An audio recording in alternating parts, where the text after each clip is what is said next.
There are no typical days. They are all atypical, and I suppose they're typical in that way. I do, personally, many different things.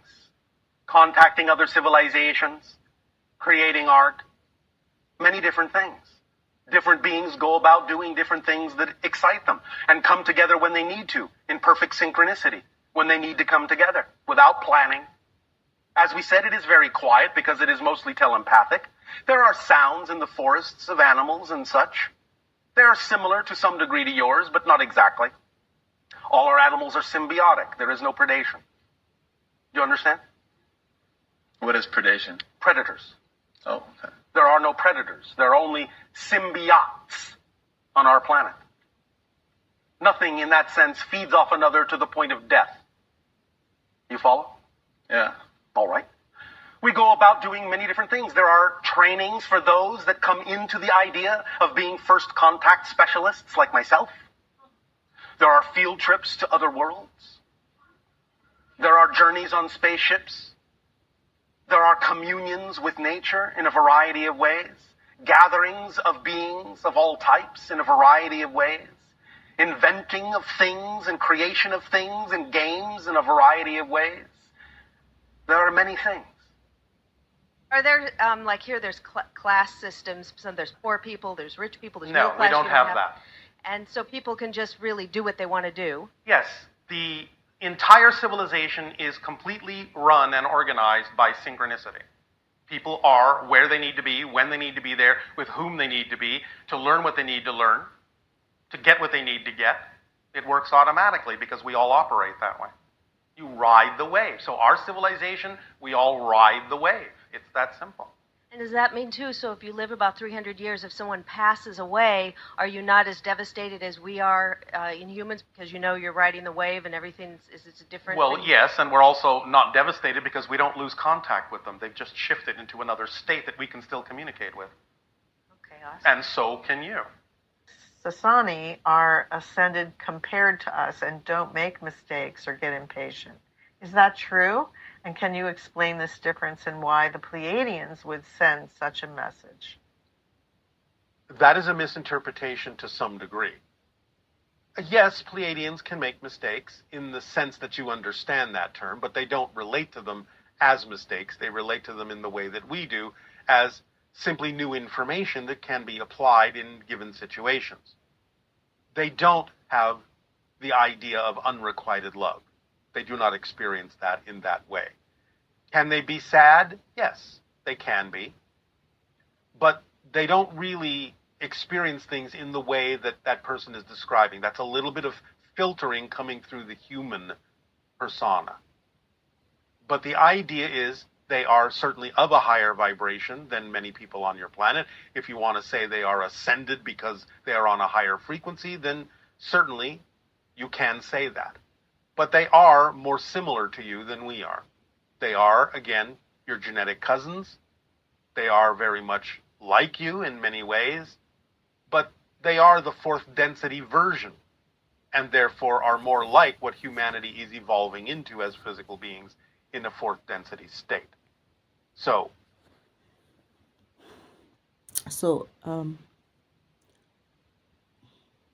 if I remember, I don't know, maybe things changed since I left. When I was coming to Earth, I think about when Father said to me, a specific world that I went to where I had to be in a 3D environment. I think when he says density, he means the dimension. There were like about 3 of them. So Father said something like there's only 3 left in that dimension. And every now and then, as I've been meditating on this, I'm understanding that it's only Earth left that is on a lower vibration, as in like 3D.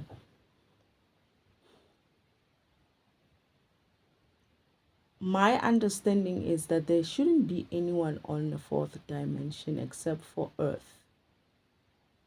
That is not even Earth, I mean, like, except for Earth being in the third dimension. That is, I'm understanding that it was only Earth that was delayed, that was behind. But at some stage, it was Earth and another planet, two other planets. The other one, Father was going to upgrade or was busy upgrading, I'm not so sure. Then it was Earth, and then it was the planet that I went to learn how to live in a third dimension environment. This is where I was a poor farm girl. Now, the other environment, if I understand, Father was going to be was busy updating it. But I think the reason why he didn't update it or upgrade it at the time, it was because I'm getting that I actually lived there for a while. I just don't remember.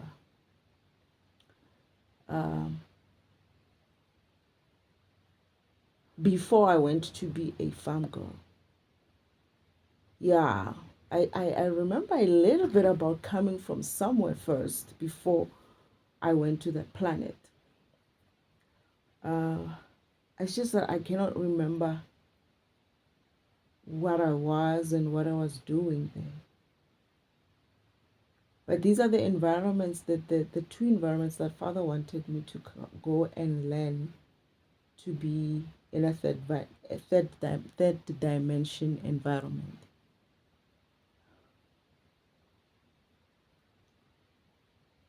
I don't know if there were any other dimensions, any other planet on fourth dimension. My understanding was that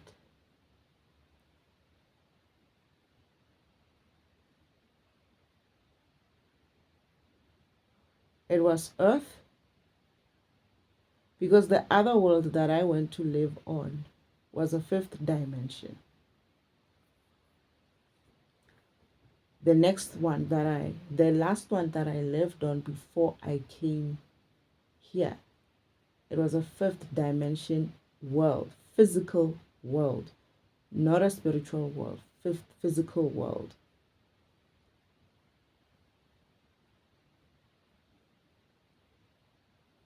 So all this time I've been believing that everyone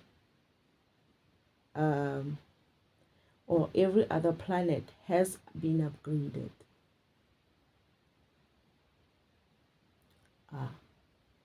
Okay. I'm getting that Bashar has okay. I'm getting that that's his last information he had, I think, or some outdated information. Yeah, something like that. The Palladians are also on the fifth dimension.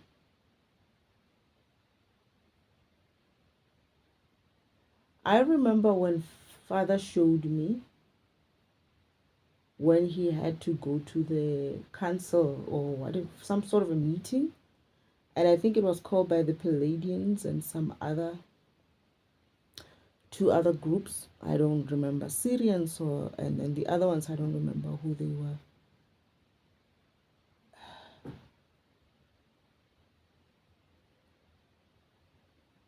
I'm not so sure. I got a feeling, but then I'm not sure if I should. I think it's the Anunnakis. Yeah, and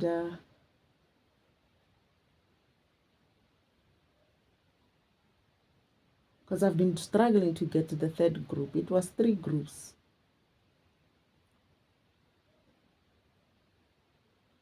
The Palladians seemed to be the ones in the forefront of that meeting.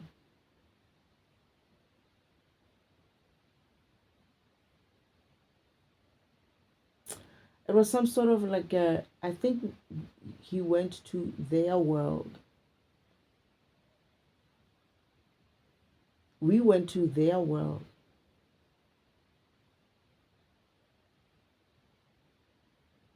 No, he went to their world. I was seeing it as a vision. He was showing it to me as a vision. So that world should have been able to handle Father's avatar, Father's 5-dimension avatar.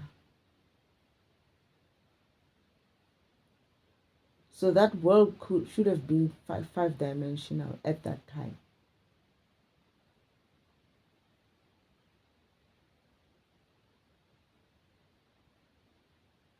I'm getting that this Bashar guy comes from actually a training environment. Is it a training environment? A testing or testing environment for fathers programs before he implements them. There is like a, this is why I said Bashar feels like there's this world, right? It's not a sphere. It's not a round world. It's actually a flat world, and it's like in space, ne? However, in space, what it has, it's the world has kind of like that world, right? It's, I don't know how to explain it. It's flat, and the spaces, there's like rows of land, or yeah, let's just say rows of land, big land, enough land to cover an entire world, that is, but it's like in a row format, right? Straight row formats, but then you can see where it ends and you can see where it starts, and in between those worlds, in between those is it worlds? Let me not call it worlds. In between those strips of land, it's a space, right?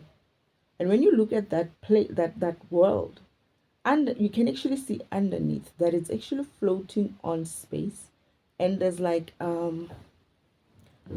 under the strips of land, you can see machinery. You can see machinery. You can see that this is actually like a machine or a spaceship floating, a spaceship kind of a thing floating in the universe. However, on top of it, it's like strips of land, right? Huge strips of land. It's like if you were to peel Earth, right? Like an orange, right? If you were to peel Earth like you're peeling an orange or an apple, and then you kind of like straighten out those peels, something like that. But then you put one next to the other, similar like that. And if I remember, I remember Father said, you're gonna need to remember this world. You're gonna need to remember this world and describe this world. Bashar is in a training environment. It's not a training environment, it's a testing environment. What Father said to me at the time is that Bashar doesn't know anything except for what he sees in his world. Everything else that he knows, oh shit, now I remember. Everything that he knows, it's based on what has been planned or tested in his environment. That is that testing world. That's what he knows. He's a tester. He's a tester program. Every being on that land, on that environment, in the testing environment, is a tester. They are testers for every program that Father develops for specific worlds. Like I'm saying, it's like strips of land. I don't know if it's different, if it's representation of different worlds, or if it's like you move from one world to the other.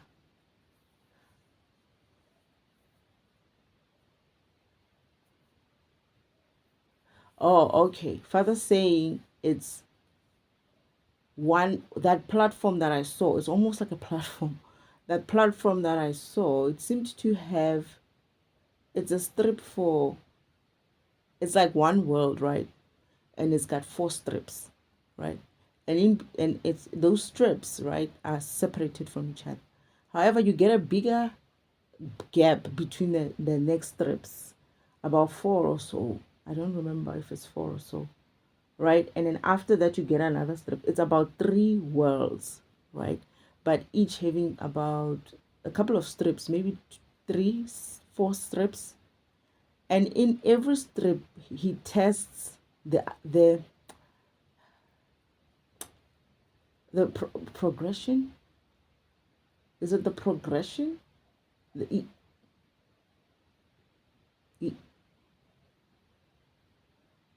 like the evolution, yeah, progression or evolution of that planet.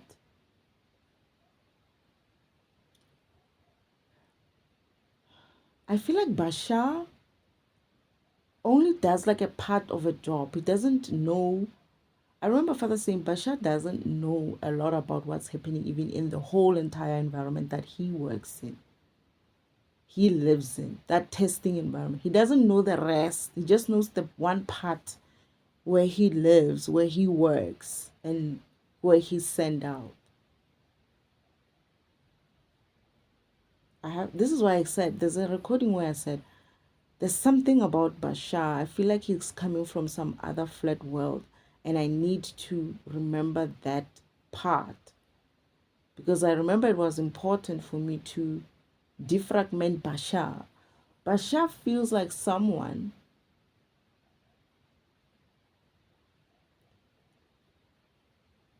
He's a tester, man, this person. He's a tester.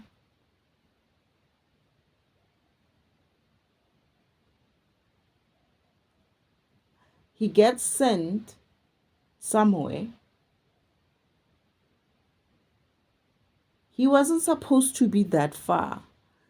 He was supposed to be only at a certain place. How his ship got that far to be broken? His ship,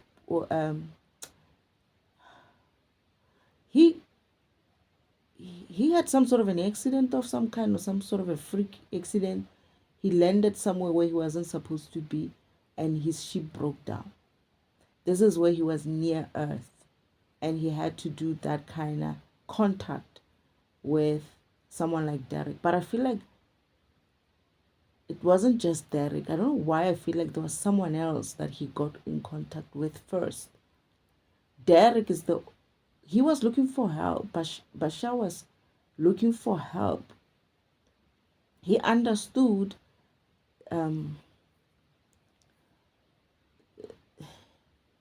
the law of interference. However, because of he was stuck, he was stranded. He eventually decides that, you know what, whatever, man, I need to survive. I cannot sit here and die here. I'm going to have to contact something or someone. This is where he starts contacting the nearest planet there. And I think it was Earth at the time. It feels like it wasn't Earth. There were others. I see other other spheres. I don't know what they are, but they look like planets. And when he does, he contacted someone before, Bashar. I wonder who that person is. And that person, I don't know what happened to him. And then after that, he would contact Bashar. I'm going to get to where that person, the first person, what happened with the first person. However, I'm going to get to find out what happened to the first person before. Is it Anka? Is it Anka? Someone like that. This guy who's channeling Bashar. But Bashar, Father saying, this guy doesn't know anything. I remember looking at him. Father was showing me this planet, right? I don't know what to call it. This test environment. In this test environment, we're still standing afar from it. And we're watching. I'm basically watching. Some of them are just like kind of engineer programs. They actually work underground, not underground, but underneath that floating thing on space. And Bashar is working somewhere there. He gets sent out to fix certain things under under that whole thing, that whole platform. That's his job. It's like an engineer or something like that. He even Father shows me where he's actually stationed. He's stationed like there at the beginning of that whole platform. There's like a kind of like a mission control or mission center or something like that. They don't get involved with what's happening on the strips except for maintaining that environment so that it keeps afloat. And that's what Bashar's job or something like that. It's something similar to that. He doesn't know about the programming part. Father says, no, these programs don't know anything. They just do what they are programmed to do. So he cannot be talking spirituality in that way. He can talk only about what he knows, what he has seen. And it's because of all he has seen, all he should have been able to see was just what his environment, which is a test environment, showed him. And these are tests. It's not like they are, those worlds are not like where. I remember Father having me simulated and running in one of those pieces or section of the strips for a specific place to show me what's on there. And essentially there wasn't much on it.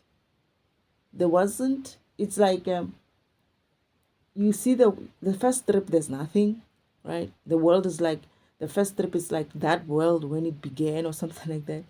The second strip, maybe it's evolution, it's got more things in on it. The third strip, maybe you see people and not many. There's like one or two people there, right? And then the third strip is like when you see like not even a lot of people. It just shows you the progression, but then it stops. It doesn't show you that evolution. It's almost as if like, I remember Father said something like, I think they're testing up until a certain level where people or beings or something like that starts to kind of like be at a certain percentage, and that world is like it's done, and then they do another one on it. And Father said, and I said, okay, so it's only four. I think I said four. Yeah, it's only four worlds or 3 or 4 worlds. It's like, no, there's many other testing platforms like this. This person is only living in this one. He's supposed to be here. But I think something happened with his ship. It got knocked off or knocked out of that area. Then he landed in that space. He got sucked in by space and landed there. Because Father shows me what happened to him. He's flying from this mission, whatever place. He's on a little bit of a spaceship, and then he goes to go to this person who he needs to go and report to, like underneath that platform there. He's gonna go there. And he was a negligent person. I remember that. He was negligent, the Bashar guy. Something happened to him because of his negligence, and he got knocked out. It's almost like, I need to remember this, or someone was negligent. If he wasn't negligent, no, it was him. And this other person who works with him said to him, I promise you one day something's going to happen. The way you do things, like, I think he's late even. He's late. He's that kind of a dude. He's a lazy, relaxed person. And why do I feel like? I feel like he was also scolded or something. They were looking for him. They've been looking for him. He stationed where he's supposed to be working. He wasn't there.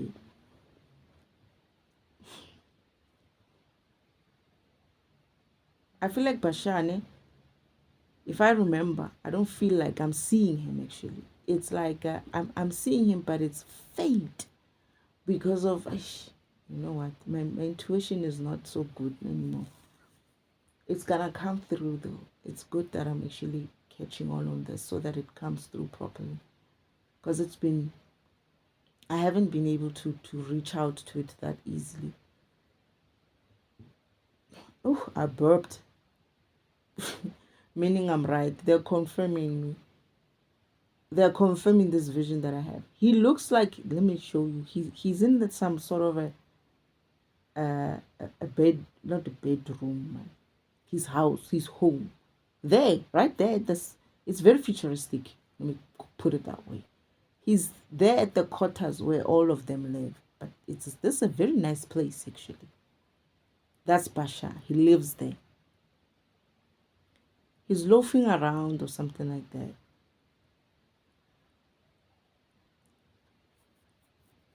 He's late. He's late. He's been called to be in. He hasn't been going to his place to work. This program wasn't going to work. He hasn't been attending to his his station for a couple of days. Maybe he's been missing for 2 or 3 days. And I feel like Father's going to show me why. Oh, no, not that again. Ah, man. He's been late. This is like an environment where, and I think he said something like that. Okay. This is an environment where it's very much scheduled. He says something like that. It's very much scheduled. It's very much you do what you need to do when you need to do. There's nothing much to do there except for that. So when you're missing at your station, it shows quickly because it's not a common thing for people to be missing at their station. This person has been missing for 2 days. This reason why they called him to this place, this control place, this offices, or maybe headquarters or something like that, is because he has not been showing up for 2 days. So they're wondering what's wrong with him. He claims that he's been not like feeling well or something like that. But then they're asking him, if that's the case, you're supposed to come in for a checkup or something like that. You know the whatever, man. You know the routine or something like that. And then he's like, no, I didn't feel it was important. And then they say to him, are you okay, or you need to do that first? Then he's like, no, I'm gonna go to work now, to my station. And I feel like they actually said, not today. Yeah, they said not today because he was already late. They said, don't go today. I feel like the person who's in charge says to him, you can't go now. It's already too late. It's like he's going to disrupt something if he goes in there at that hour when he's late. They say to him, he must go tomorrow. He goes back into his place. Guess who's waiting for him? Yeah, well, whatever. I'm bored with this, actually.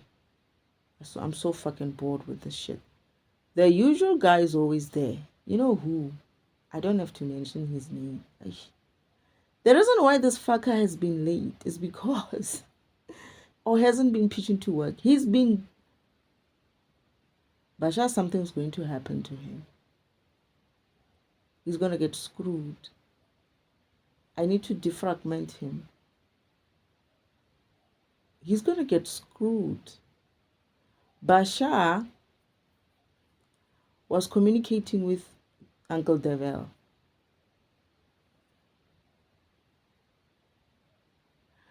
That thing wasn't an accident. Oh, his ship being knocked off wasn't an accident.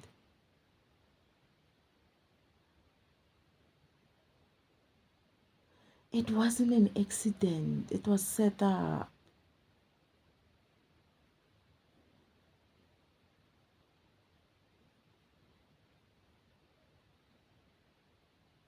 They were planning on how to do it. This is okay.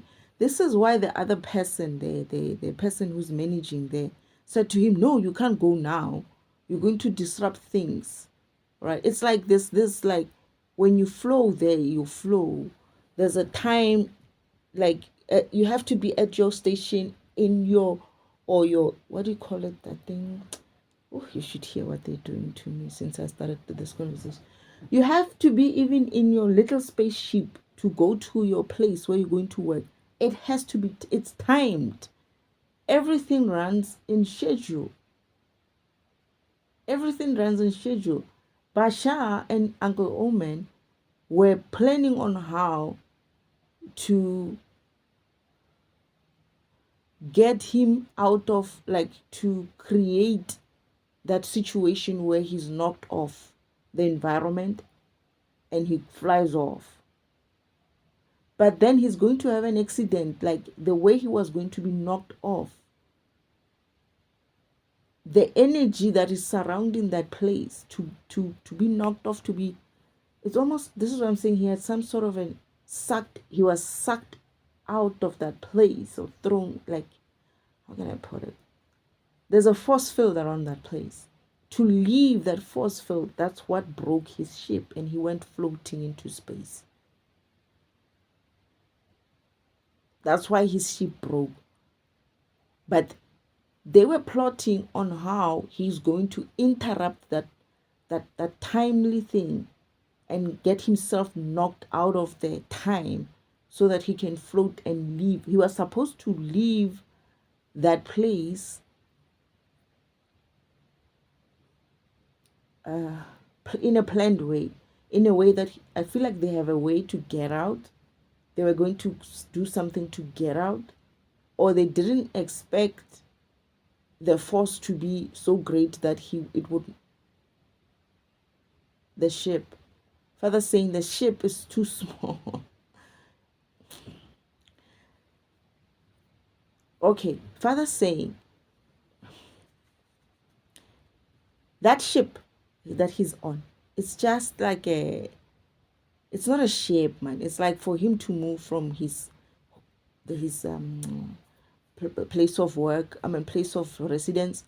It's like a car, right? It's not, although it's oh shit, I remember Father showing me Uncle Omen telling him, you have a ship, and that guy was worried. It was like, no, this ship is not meant to be going exploring out of space. It's like, it's a ship, it's floating. You should be able to be fine with it.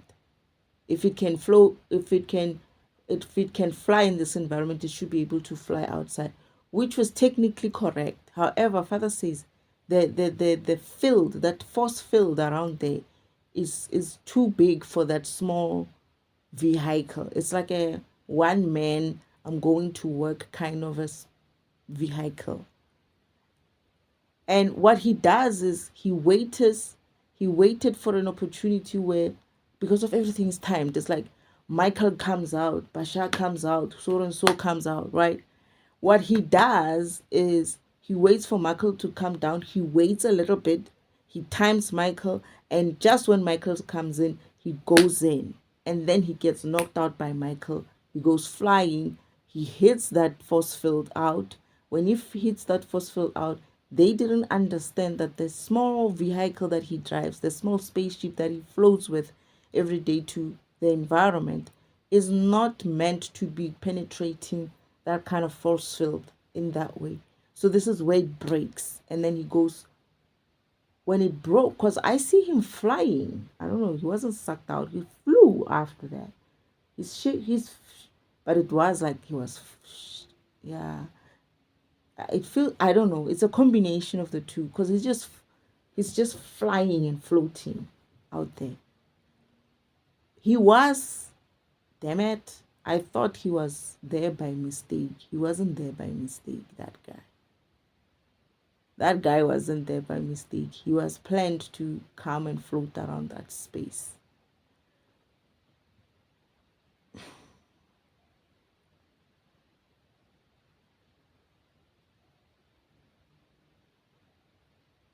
So my question is, how the heck did he get close to Earth?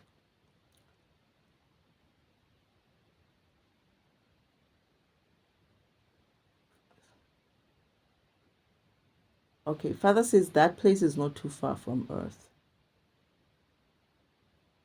It's like every area has its own kind of testing place.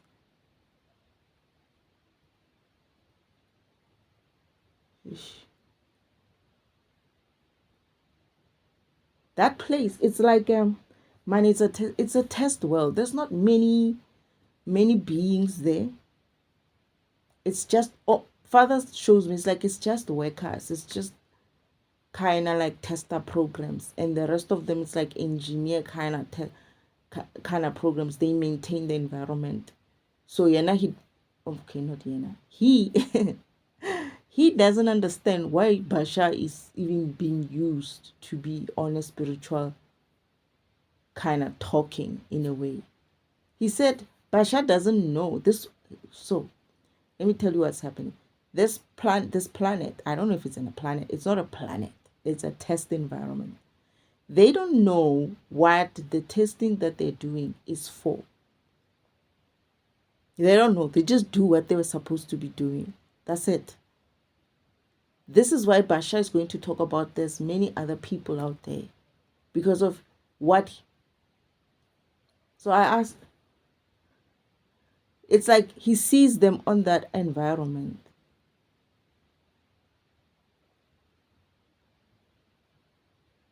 So Father, how many? Bashar is talking about 7 of them. Is there like 7? There's more. There should be more. There's not just 7.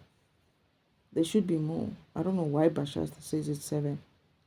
I feel like he's talking about the ones that he tested there, that he got in touch with there.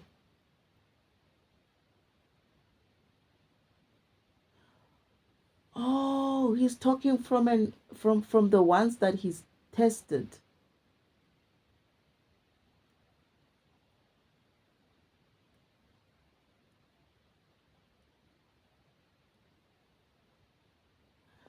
But he doesn't interact with them. This is why I'm worried about what he's saying. Those engineers, they have, this is what Father was saying, they are timed. They come out on time. They go where they need to go. They man the station that they need to man. They do the job that they need to do on the place where they are supposed to be. That's it. He's underground. He's like, not underground, man, under that platform. He's not at the top where the environments are showing. And also, like I'm saying, there's not many beings there. It's like the beings who are there are like your beginning of the world kind of beings, right? So they also not they are tester type of programs as well. The beings on that on those things, and they're also not interacting so much. They living their lives as if like they're on a planet just like ours. They don't know anything else except for what they're doing there, like what they are living there. They're existing in oblivious to whatever is happening in that environment. That is the tester beings, the tester beings on those strips of planet. They just test programs. They're not.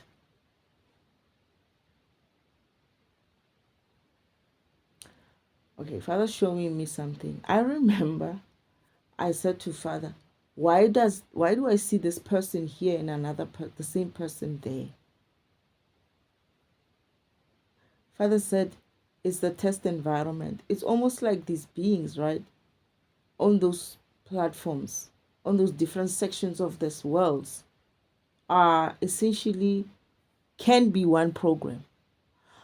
Oh, fuck. This is why they're talking about parallel. Oh, fuck. Now I see it. When these people are talking about parallel worlds. That's I was wondering, where did they get this fucking shit about parallel worlds? There's no such a thing. Yes, on that test environment, it is like I'm saying, it's like a strip. Oh shit. Oh my goodness. There's no parallel universes. It's a oh, thank you, Father. Okay, this is the thing. There's no parallel universes and planets and whatnot. Bashar doesn't understand. Like I'm saying, he's like an engineer. He works underground. That whole thing ship kind of a place. Let's just call it a ship kind of a place that's floating in air. And that ship is essentially testing different things, testing different environments, testing different planets. You see what I mean? So yes, they are running parallel. And this is why I'm saying, I asked first, like, why does that person on this strip of land in another world is the same as this person on the strip of this land? Like, it's almost like on another, I don't know how many sections they are, right? I forgot, guys. But what is happening there is, like, let's say in one land, in one earth or one planet, this person is on is on level, maybe the third evolution of that world, right? And he's like a Neanderthal kind of a person. But then the very same face is very much advanced and, business like on this other environment. And these people are not the same. They're not like they're not like us in that way. They're not, the planet is not even the same as ours. There's no earth testing in there, because of earth is implemented, right? Earth is in existence. Earth is implemented in a sense of it's a working environment. It's a working 3D environment. Those ones that he's testing or where he works, it's a testing environment for the planets which were meant to be coming after. It's not. They're still going to be implemented. Oh Lord. Okay, Father. What else am I forgetting? So this is why I was a bit confused when I saw it. And how do I see it? This is why I'm saying, Father made me run the strips to see what they look like, where I could see, oh, there's nothing here, right? That is, we were now walking on the lands, right? As fast as, not fast, but we were kind of like exploring them, in a more faster way, to just say, you see, this is what they are. There's nothing really here. And here are the beings, but you see there's like few beings there, the towns are there. It's not like a populated area, right? And he says, okay, move to the next strip. We move to the next strip. The next strip, you see a little bit of advancement and whatnot. And it's like, yeah, from here onward, we show that this world is able to evolve to the state that we need it to be. It can be implemented. That is, if it's safe, if it's successfully tested to be able to evolve into where beings of whatever kind that Father has programmed would be able to start and evolve, then they can go in. They can be implemented in the production environment, so to speak, if you're talking if you're talking development IT type of stuff. Yeah, you could put them in production as whatever they need to be. And yo, Bashar. And I said it, I was like, you know what, Bashar reminds me of some guy who was on this place, and I don't remember if it's a tester environment or if it's a, and this is why they're talking about simulation. It's the information that Bashar and them are talking about. That place, yes, it could be a simulation, or okay. If you understand about programming, you would know that there's also a simulation kind of environments that are set up. But this Earth is not a simulation. It's real. It's not real. Everything is real. Even the simulation is real. Even the testing environment is real. Even the testing environment is real. It's just that it's a testing environment. Hence, we say you're a program. Similarly, when I can see a face in a Neanderthal state, kinda, and then another strip on the same parallel, let me give you an idea. If you can make it a small space, let's say I'm on my bed right now. If it's your bed, as flat as it is, and picture different strips of, if you have like I don't know, mine is actually a striped kind of comforter. And you can just picture those stripes or those strips of whatever it is that you have, or just section it in strips, right?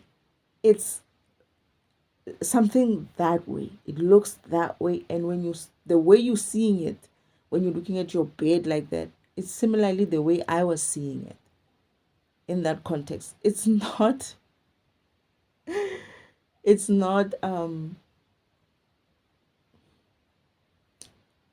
yeah, when they say God sees everything, now I'm actually having a context of what they're saying.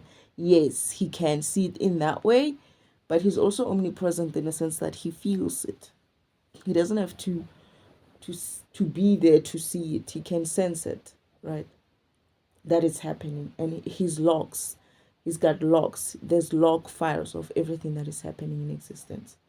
So, um, so Bashar is coming from there. He doesn't know. It's not about spirituality. So I'm like, okay, so why is he talking spirituality? Father's like, I don't know, because according to me, this program is a tester program. He's not supposed to be there. He understands the laws, and on top of that, this is before Father showed me this vision of the testing environment before. And then I get another vision. This vision is where Father gives me clarity of why Bashar was saying those things that he was saying on earth. And he says, there's something else that happened. And it's like, okay, fine. Then I'm in with Bashar in his room. I can see him being loafing around. Like, oh yeah. It's like he was waiting for something or someone. He was just loafing around, man. And then he gets a call. And after that call, he looks at he he was waiting for someone, but this person wasn't coming. Bashar had to go to his superiors to explain himself, but then they say to him, you can't go now. No, you can't go now. You're gonna disrupt the flow of things. It's best if you go home, or to your what, right, to where you live. And then when he gets there, he's kind of worried that now they know that he's missing in action at his post. And as he does, as he enters, as soon after he enters, the devil, Uncle Omen, comes out of this other area. I don't know, behind. It's like from a garden, from his garden, from this guy's garden, comes and is like, where were you? I've been waiting for you. The guy's like, no, I've been waiting for you. I'm in trouble now because I got called in because of I haven't been showing up in my posts, where I need to work, because of you and I having this meetings and stuff. I'm going to get caught. Now he's getting nervous. And the guy's like, don't worry, that is the devil. Don't worry about it. Anyway, we should do this fast, because I don't know why they decided that they wanted to do it as soon as possible. And he said before you get noticed for missing too much in action, we're gonna do this. They do it the next day. They actually did it the next day. This is where, when it's like I'm saying, it's like very much routine, right? Everybody lives on the same time, and he gets into his place, and then he has to get into this place or this space where they fly their little ships into, right? But then he waits, and then he enters just when there's this other car coming behind him. I'm gonna call it a car. It's not a car, man. This other little spaceship coming behind him, and it knocks him off the line, right? And he goes flying off, and he hits that force field. And when he does so, I'm getting that some of it was not actually he pretended like he was he got knocked so hard that he flew to that area, but he was actually flying as well. He was actually intending to fly towards that force field and hit it and leave the area with that small ship. And this is where it gets into some sort, it essentially is just too small to be penetrating that kind of a barrier. And yeah, that's how his ship broke. And this is how I'm getting that he floated for a long time.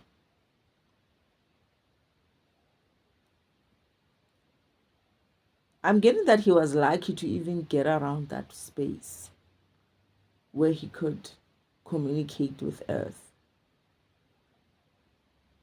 But like I'm saying, there's someone he communicated with first. I have to remember whom.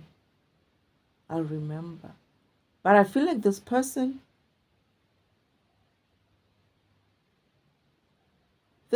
told him to go away, right? But then Bashar also did. Not Bashar, man. I feel like Anka was afraid at the beginning. But eventually he continued with it.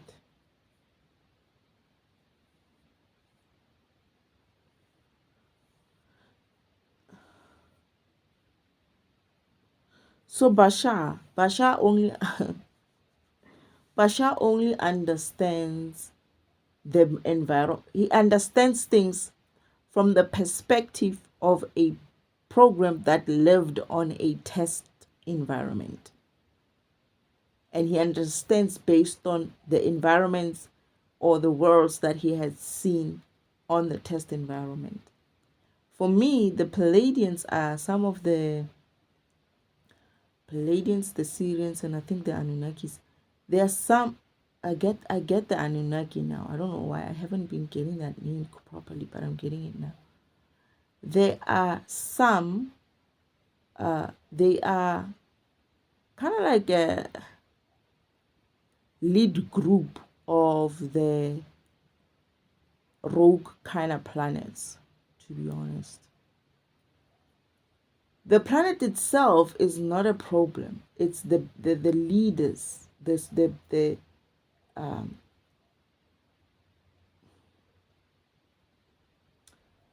leaders which were placed by the devil, who are a problem and who are creating a problem for all, most especially the Palladians one.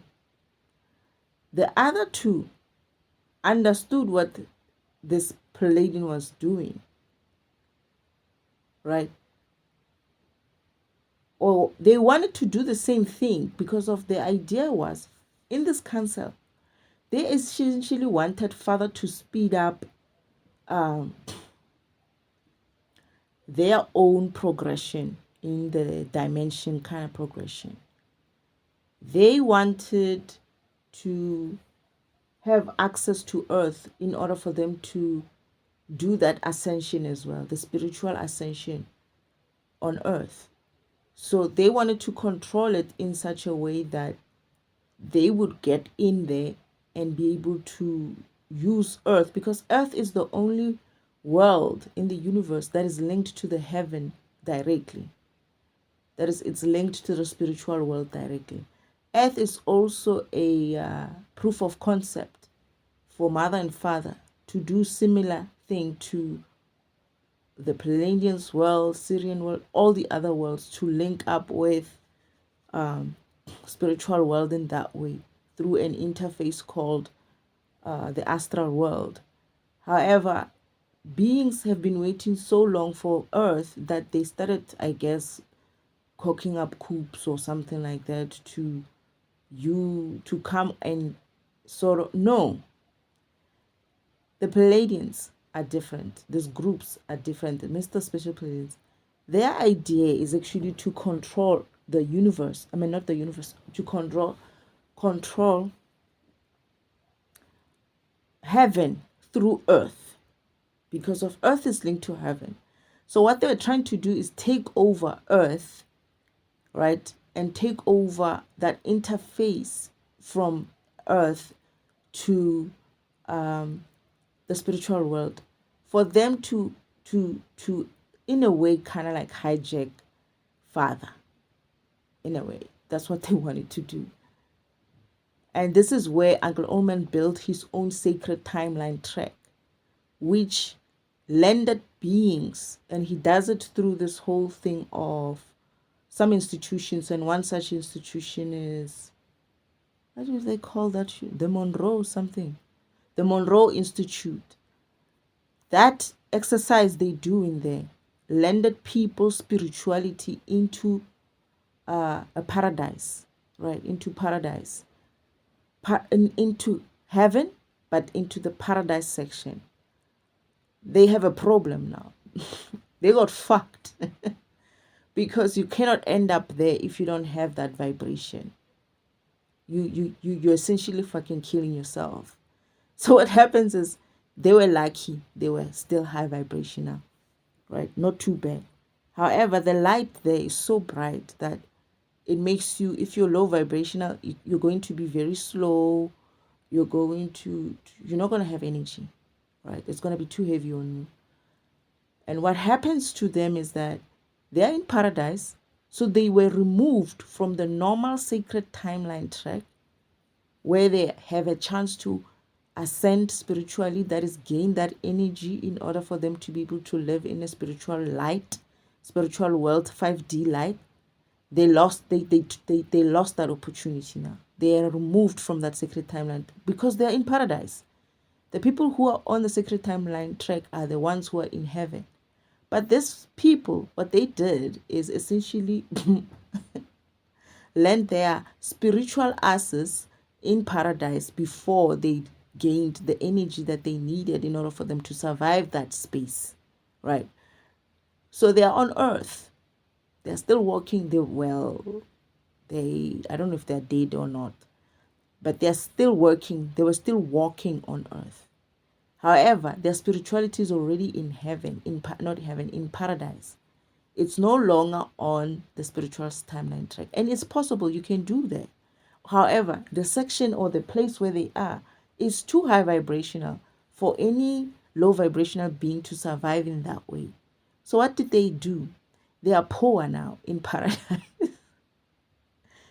Paradise is for people who went and ascended and have this energy. They can create their own worlds. They can, not their own worlds, but they have this creation power. They built their homes by thought. They built their cars by thought. Everything is by thought. Now, these guys didn't land that, right? Like us here on earth when we are so lazy to do that thing. They didn't land that. So they landed their asses, their spiritual asses in the I'm laughing at them, but it wasn't funny watching them. It's actually a very sad thing. It's sad. I don't want to you don't want that situation. You see, you can't have that situation on earth and then want to do the same thing in heaven. In heaven, the laws fucking work there, okay? There's no such a thing as you're going to do whatever you like. You're going to shortcut things. And that's what the devil did. That there's a program that they're running there in that Monroe Institute that landed these people spirituality into paradise. And they're poor in paradise. And no one in paradise, no one helps nobody there. You're on your fucking own there. They look at you who's like, oh, they won't even lend you a fucking pen. There's this guy who landed there. Okay, so he came in properly. He has the energy and everything. And they're like, so he's like, so what do we do here? They're like, no, you're going to have to do anything you want. You can choose any space you want and build your home and whatnot. It's like, okay. So he's going to build by his own mind, right? And at some stage, he's asking, do you have a pen and a paper? They look at him like, why don't you just create it? Like, no, we don't have. You can just create it. They don't give you a pen and a paper. You're going to create your own pen and a paper. Then the guy had to have thought, it's like, okay, what does a paper and a pen look like? All right. And then it creates in front of you. This is why you're here. This is why you're going to be a creator in that way. You're here to learn how to vibrate high enough, one. Two, to see what is possible And what you can go and be like, you know what, when I go to paradise, I want this house. It has to have 13 bedrooms and 15 bathrooms and what. It's, your Pinterest house kind of a thing, or whatever, no, whatever place where you look at your houses. You want that. But you won't be able to mind create it if you don't have like an idea of what it looks like, right? So the guy, after he created, he thought he could borrow there. They're like, no, we don't do that yet. You're going to have to create it yourself. It's like, okay, fine. He created it. So when he's supposed to build, he didn't build. He was smart. He says, no. So what's happening here? What's going on? It's like, no, you can go around. A lot of people have built their stuff. You can go and see what they've done and then do what is the same, or maybe you have an idea. The guy took, I think, 2 to 3 weeks kind of a time. I don't know if that time looks like that. But he went around, he saw what other people have built. Some were even breaking up their old homes and building new. Like people, what they do is they just build a smaller house, right? Initially, and then think about what it is that they want to build after, a proper one. And when they've decided, then they break that one by mind and then build a better one with their own minds right there. This guy decided that he's not going to waste his energy like that, and he's going to walk around and see what people have done, and then what he can do. And then in the meantime, he built with twigs, like broke branches, built with twigs, some sort of like a makeshift with leaves and stuff. So, because it rains a lot there. And he built with that so that he can have some sort of a shelter. And he lived there for like a couple of weeks there while he's thinking of what it is that he's going to build. Now, these guys, they got dropped in there. These two guys, it's a husband and a wife. They were on apparently they were on some sort of a exercise or some sort of a machine or something like that. And boom, they find themselves in the spiritual world. However, they are alive on earth, and Father shows me what they look like on earth. And on earth they don't have energy. And apparently they signed, how they're going to make you a close off, we're not responsible for what happens to you. But they're stuck, essentially. It's difficult. It's like they jabbled the system. They took shortcuts. So now they don't even have a chance to go and be on the sacred timeline track again, so that they can ascend properly and afford to live in paradise. So essentially they had to build with their own hands as well. They had to gather material. They lived under the rain for a very long time. Nobody helps you there. Nobody feels sorry for you. This whole thing of you gotta help, you're here to service people. There's no such a thing there. They look at you and be on their merry way. Nobody feels guilty there. It's not about guilt. It's about what are you willing to give in order for you to be helped. They don't exchange energy that way. They don't play there. You take this kind of attitude of, oh, I'm going to get to heaven and to the spiritual world and I'm going to be helped. God is going to do this for me. No. Because I asked my first, like, okay, when I realized that my brothers and my sisters don't live at home. And I'm like, okay, but then why do I live with you? Why can't I have my own home? Father's like, you needed to come there first so that you can see what's possible. I was like, okay, I kind of see it. Because even my own home in heaven, I don't know what it looks like. I don't even know it's a home. Like when I'm young in the spiritual world, right? I don't know that my home I just know it's my home. I don't know it's called a house. I don't know how they came to have rooms. It's like I'm a child. I'm just that child. It's like, even though I'm a little bit taller and I'm walking and I'm doing things and Father's telling me this, telling me that, I'm still a child in a sense of I don't know how things come to be. And this is how Father said, no, you needed to come there so that you can also see what's possible. And because I do have the energy. For me, being born the way I was born, I have the energy. But Father wanted me to also understand and learn how to use that energy, what I can use it for. I can use it to create my own living. What do they call it here on earth? Creating my own reality. This shit is funny for me. I'm like, with what energy? With what energy? Because this environment can't afford you that kind of energy. It doesn't have that kind of functionality, the 3D. Only the 5D environment would have that. I wonder if the Palladians are creating with their own. They're not. Yeah, they're not. But the 5D world that I was in, that I lived in, I knew on the ship when I was coming here, I could create like a cup of coffee. I could create things in that ship. But we still fetched water. I'm lying. I fetched water. I remember Uncle Oman used to make me go fetch water for him. Disguised as this angel demon, But I know I could do that. In the 5D world, let me see. Did we create? Yeah, we did.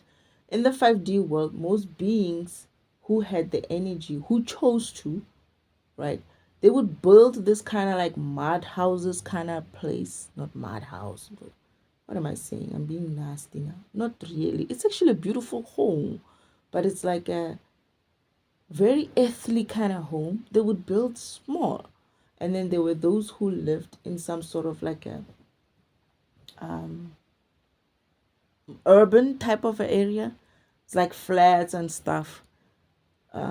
And there's like people who live on top of theirs. Those as well would live there. I think those probably exchanged something for the living area. And then there are people who lived in houses. But most people prefer to live outside of that area. And they would build, I remember there's this guy who couldn't teleport properly. So he would hop, like teleport, like just, distance away. He couldn't teleport like exactly where he wanted to be. He just kind of like, it's almost like he was hopping. He would be here and then there and then there and then there. He wouldn't teleport directly to where he wanted to go, his destination. He would just hop. It's as if like he was hopping there. But I remember now. It was because fathers, they're saying it was because of he had just built a home. He had just built that home that I'm talking about, that it's like a mud type of home. It's a very nice earthly kind of home, and it's like a rural type of area. People like to live like that. And what am I saying? He had just finished building that, so he didn't have enough energy to use to teleport in that way. So this is why I'm saying your energy is a currency. There's no thing of, oh, I got money, I'm gonna give you money, you're gonna build my house. So this is why I'm saying you have to.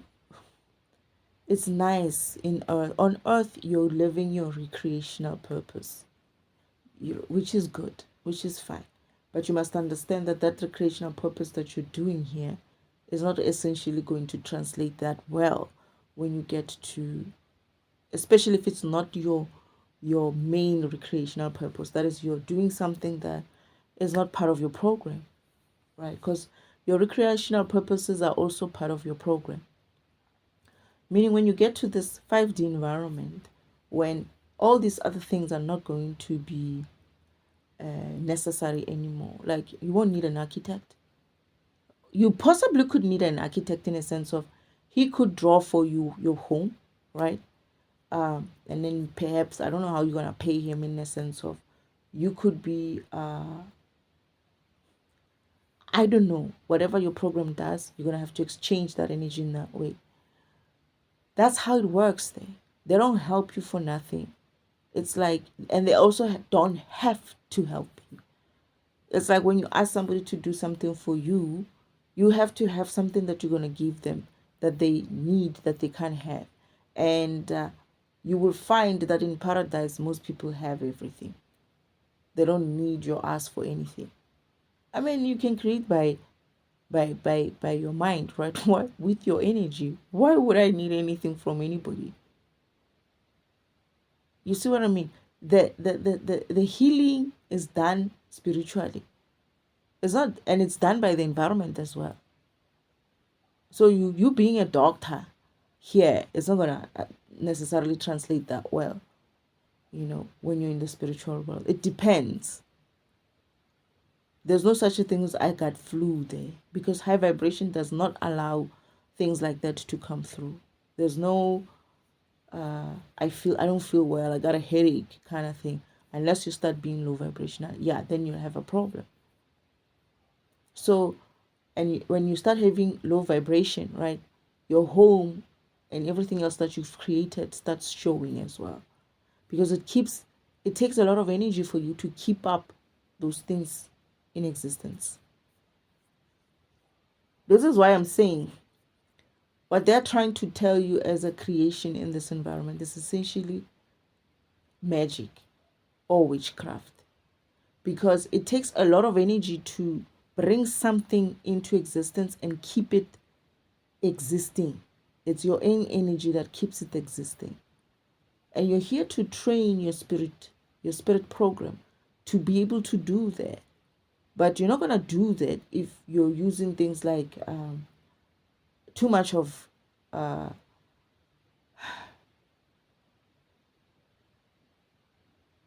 right, I don't know how to explain it, but we must be careful how we use debt, right? This is why it's important for people to pay up their debt quickly, because essentially what you're doing is you're training yourself to work hard enough to get the energy for you to be able to pay off your debt. That is people who pay their homes quickly or their cars quickly, things like that, or people who buy their stuff cash. This environment has taught you the other way, because they don't want you to get to the 5D. Why would they want you to get to the 5D? They know once you get to the 5D, they can't sell you shit. They can't sell you insurance. They can't sell you a house. They can't sell you a car. They can't sell you anything. There, in the spiritual world, that is heaven, where Father lives and the other spiritual beings live, right? It's when we were going around, from place to place, we had to use a boat, a floating boat, right? It's not floating in the waters. It's floating on air, and it's been driven. It floats using your own energy. So when Adam came to fetch me and Mother in order for him to give us a tour, he came with his boat. Mother's like, no, you don't have to do that. You shouldn't. Why did you bring a boat? You don't need to do that. We could walk. And he was like, no, it's fine, right? But then Mother, after we entered, Mother said, it's fine. Then I'm going to have to sort of like reverse the energy to you. And he understood. He doesn't say yes or no and whatnot. He understands that energy has to be balanced. The universe can't steal energy from you as well, right? Mother cannot steal energy in that way. I can, because I was on the boat as well. So Mother said, it's fine. I will kind of like balance it out. They can do that. Father and Mother can do that.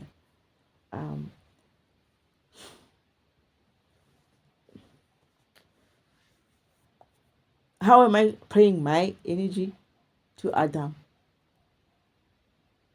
They're saying I'm going to get an opportunity to do something for him. I've already started as well. Okay. Anyway, yeah. So that's why it needs to balance. The universe needs to balance. That's why it's important for you to interfere with another program. Any time you can avoid interference, avoid it. Because if you do, it's essentially creating a backlog of energy transfer that needs to be done later, hence karmic debt, right? Or karmic law. But you might hopefully get a chance to pay it back somehow, right? And that's fine. But it's actually best not to interfere with anybody by giving your energy or taking an energy from them. Another thing was what? What was I talking about? So yeah, going back to Bashar. Bashar is talking about parallel worlds. That's the testing environment. There is such a place. Yes, it's a testing environment, and Bashar works there, and he's like an engineer. But he says something like that. I think he said something like, everything is timed and you just do what you do. Something like that. I think he said something like that. And it's true, because that's what they do there. It's like they're kind of like a little bit robotic, you know. This is why he said everything there is timed and planned or something like that. And remember when I said they also have like a mission kind of place, mission control kind of place? That's what they do there. They essentially plan their schedule in that way, and everybody has to live in that way. They are programs. They are more machine-like programs, more robotic type kind of programs. Although they have like lives and all of that, they still do. It's just that my understanding is like they behave like testers. They behave like testers. As in, like, if you were to, they are actually robots.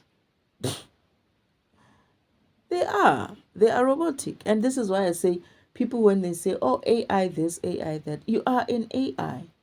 You're a robot as well. Because I remember asking, it's like, I'm a robot. They're like, yeah, not exactly like that. You're an organic robot, right?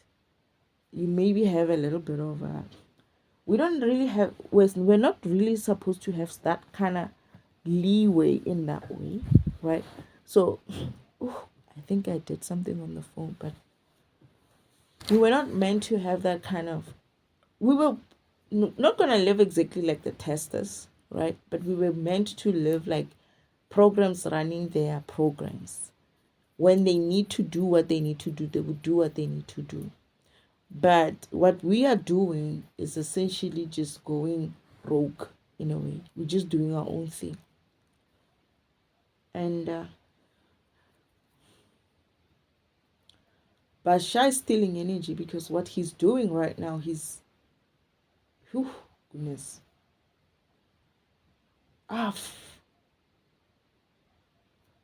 Shit. You know what he's doing, this guy?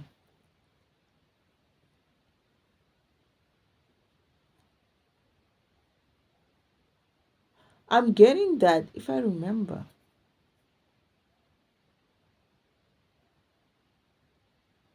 Shit. What he just did right now, he made, because it's not supposed to be there, that environment. But Father's going to teach me something here. I remember he taught me something. Any planet that interferes with another planet, or any being from any planet that interferes with another planet, essentially creates a debt for the whole environment, that is the whole planet. So what Bashar did by living his environment, that testing environment, and I'm getting that the devil did it with some other environments similar to what he did to Bashar. What he did essentially is Bashar and that testing environment of fathers is going to have to pay back energy into earth, because of the being within that testing environment interfered with a planet which they were not supposed to be interfering with. So what the devil was trying to do is, oh goodness, now they're scratching my face now. My face is itching. I'm itching everywhere because I'm talking about something that I'm not supposed to. They don't want me to talk about. Anyway, but there's a way to balance it out. Bashar living his, but that's not a planet again, but it's an environment, right? It's a testing environment. But the energy has to be balanced in the universe Whether it's a testing environment, production environment, whatever, it has to balance. It has to go back to where it comes from.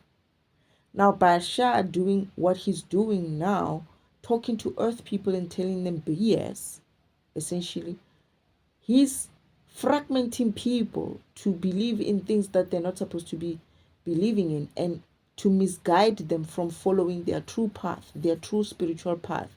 Meaning, while they're busy listening to Anka and him talking rubbish, instead of following their spiritual path, they are losing energy and time. And this is why this world is low vibrational.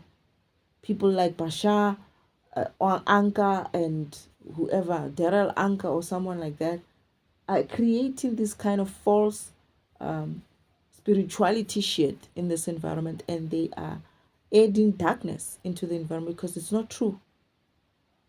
It's not true.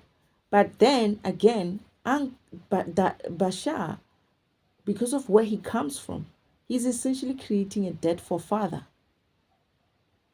for the universe itself.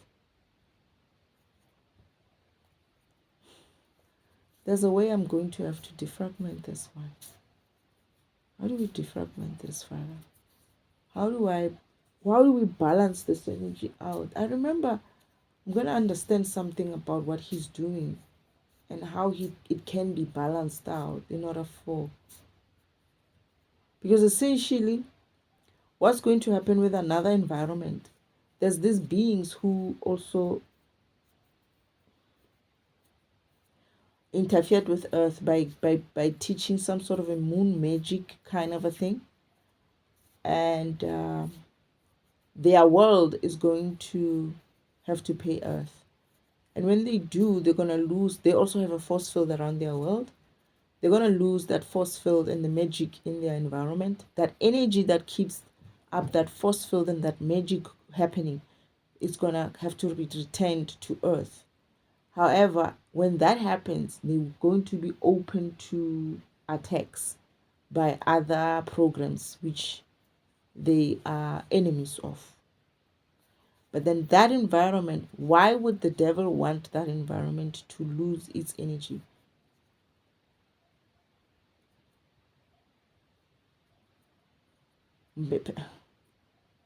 He probably wants to move some of his buddies there. You know how the devil works. Uncle Devil is always like on some sort of a creepy idea kind of a place. This is what happens when a being has had a lot of access. Uncle Devil was a maintenance guy, so he's been accessing all these environments. And from a maintenance perspective, he thinks he understands because he only does maintenance. He thinks he understands everything. He doesn't really understand. He understands. This is why he used to break shit. He used to break things this one. And essentially, that's what he's doing now. And that's what he came to Earth to learn. To learn not to break things. And what has he been doing so far? Because of he fails to go through his own spiritual path. And this is why where he's supposed to fix and teach people the real thing. What does he do? Fills this environment with all kinds of crap, gets beings from different types of environments to come and preach things here which are not true, and you all lap it up and think, oh yeah, just because of some person out there who says he's coming from another planet is talking about it, then we should believe it. So what? You also come from another planet. Come on. If they can come from another planet, you also come from another planet. Man up to it. You also come from another planet. Yes, you might not necessarily be so advanced enough to visit others yet, but you also come from another planet. So why do you think this being is special in some way? That they really, not necessarily all of them, but they're really just programs just like you. In the whole scheme of things, they are programs. They might have a different body, maybe with different ears and eyes. I don't know how creative Father was. But the beings that I've seen mostly were kind of like me. No, I'm lying. I have been to places where there's some beings which are different. Oh, there's the beings on the planet where anything goes. There's various beings there. all kinds of beings, colors and whatnot. They are there, right? So yes, these people can't do movies with this shit from their asses. They've seen them. Okay, open your eyes and your mind. Apply your mind. They've seen them. Where do you think these Marvel stories and all these franchises or whatever it is coming from? These beings are real somewhere. They are there. And what they do is they make you forget that you've been there. You're probably been one of them, reincarnated on earth as a human being. You forgot. It's time to remember. They're going to lie to you and make you think that this is whole so special and someone is coming from another planet and we must come and they show you movies where humans are like afraid of these beings and they are just instilling that in you. Remember, the universal law says no one interferes with another planet. That's the universal law. So these beings, do you think all these planets are going to do exactly what the devil wants them to do? No. Some actually tell devil to his face. Devil is nobody, man. I'm sorry to say that way, but he's a nobody. He's not a being like you guys make it out to be. You're being fooled by someone who has no energy. He has no energy, this guy. This is why he has to steal energy and misplace energy everywhere else and fragment you wire continuously. So it's because of he has to get energy somewhere. He has no power. His power comes from his knowledge. Right? Yes, that he has. That I'm gonna give to him. The power that he has is the knowledge that he has because of where he's been as a maintenance guy. But the problem is the knowledge that he has is also limited because he went up a ascension of spiritual ascension up until a level. And this is where he breaks up then after that. And what does he do? He starts breaking shit. He starts using that level to make sure that you don't go above that. Because any one of you who goes above that, ascend above the devil level. That should be a thing. The devil level. I'm kidding. Anyone who ascends above the devil level is going to be above him. So he doesn't want that. Right? I wasn't supposed to wake up. Of course, he took me as, oh, he's just a child. She's not gonna. She knew that, she's just a child. And when I says I'm just a child, he didn't think I'm a child in spirituality, in spirit, in the spiritual world. He's my uncle, right? So he understands me in the sense of I don't know anything. I haven't. This is my form in this environment. I guess I'm still learning. He understands that, right? For me, and he I guess he underestimated my learning capability in that way. And I'm not saying that I know everything. I don't know anything. I'm just guided by the Spirit, right? Father showed me certain things, and I have to remember what he said here, what he said there. And I'm walking my path. This is me walking my spirit, my path. This is me living my spirit, right?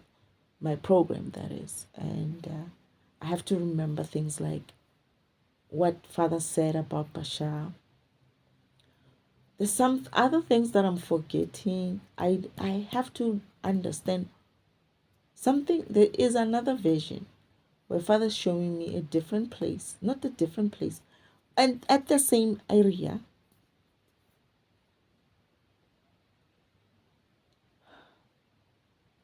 Ah, I remember Father said something. Father said the well was doing okay. Father noticed this, right? He saw this thing, luckily in time. Father said, luckily I saw it in time.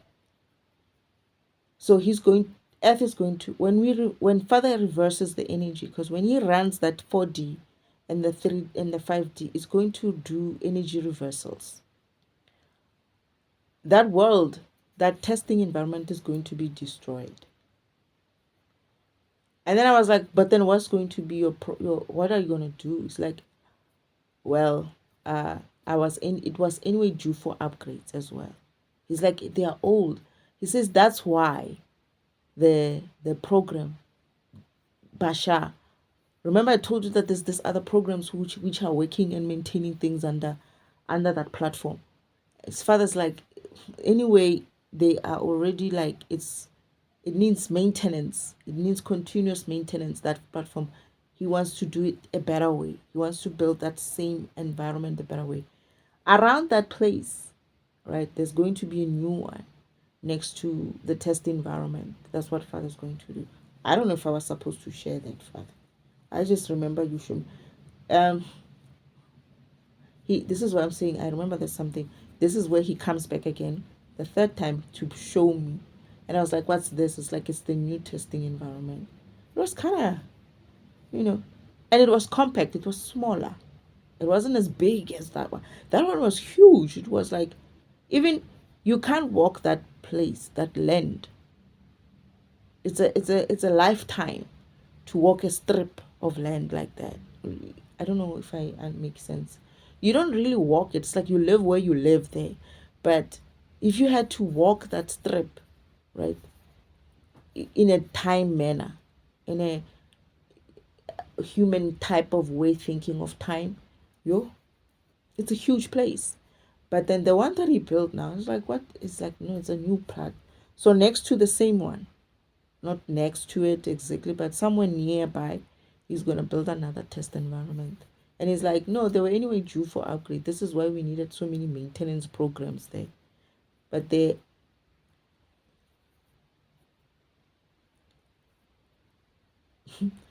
this is what I'm saying. I think I'm saying, what I'm saying is,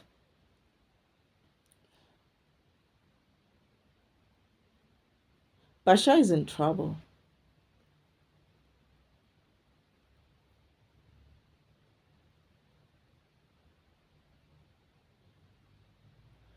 He's going to be in trouble because,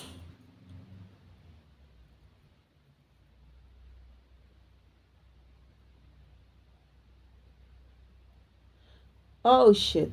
All right, what I'm getting is that platform, that the testing area, because of it's anyway going to be due for upgrade. And I feel like father's already starting to test his new other projects.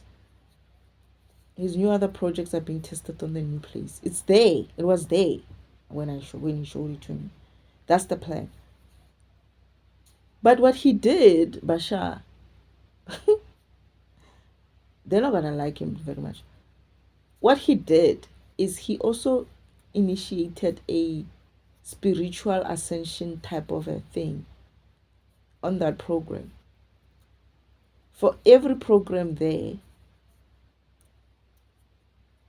to spiritually ascend in a way that they can move on to the new environment. They're going to have to move to the new environment. The high vibration of the new environment, the higher vibration of the new environment. However,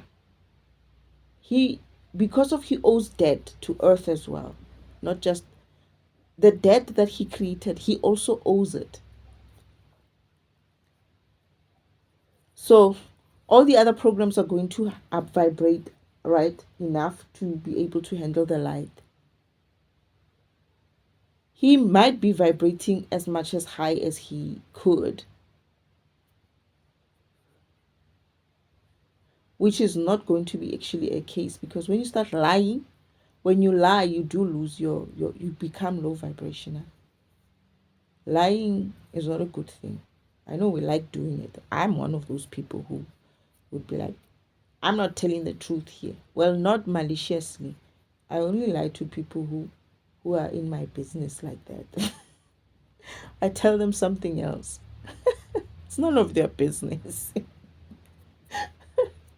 But I need to fix that shit, right? I need to drop that shit. I need to be mindful of it. But yeah, I used to do that. Now I'm very mindful of it. There's a way to say things. Father taught me that it's not diplomatic. It's like, but I hate it. Yo, it's uncomfortable for me. I don't want to lie. What I found is easy for me is just to tell you. I cannot tell you. It's not time. I don't want to say anything. I would say something like, um, I don't feel like talking about it, or I don't want to talk about it, instead of lying. There are ways to respond without lying, because it's true. I don't want to talk about it with you. Why are you asking me such private shit? I don't want to talk about it. I don't feel like talking about it. Or you could be rude and be like, it's none of your business. Can you please just mind your program? Something like that. That's actually not rude. Well, I don't know. Maybe. Anyway, Bashar will have a problem when they have to upgrade that area. Anyway, what I mean is he's going to have to pass the test in some way of vibrating high enough to be able to move to the next high vibrational environment. And I remember it was too bright. When I got there, right, I was like, what's this? I can't even see it at the time. It's like, no, it's the new test environment. I'm going to place new test environments next to the old ones, you know. Because he found out that Uncle Devil did something similar to maybe two others. And then he says they're anyway due for upgrade, and he had an upgrade for them anyway, right? So what's going to happen is the beings on that platform are going to have to move to the new way, to the new place. That's what they do anyway. That's what they do. However, Bashar, because of he is lying, he won't. I see him actually. He moves, but he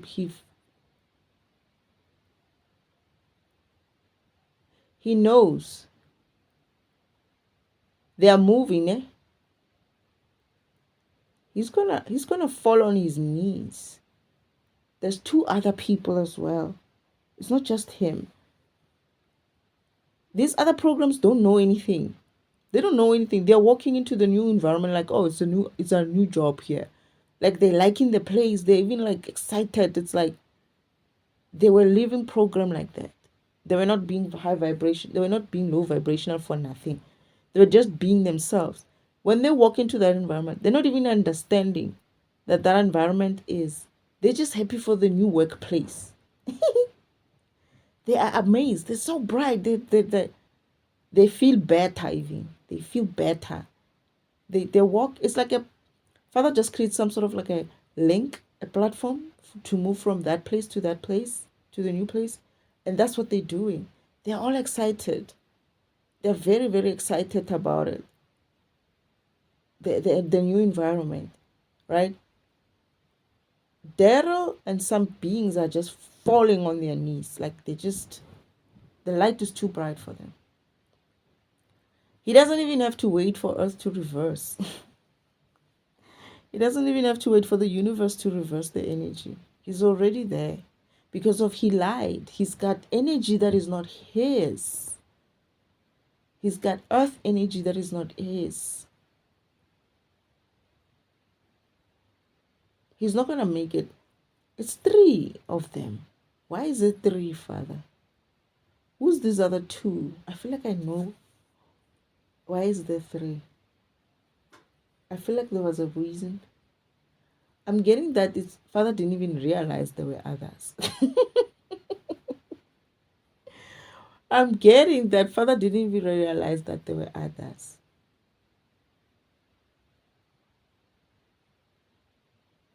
They're burning. They just fell to their knees and they're burning. This is where the rest of the programs are shocked now.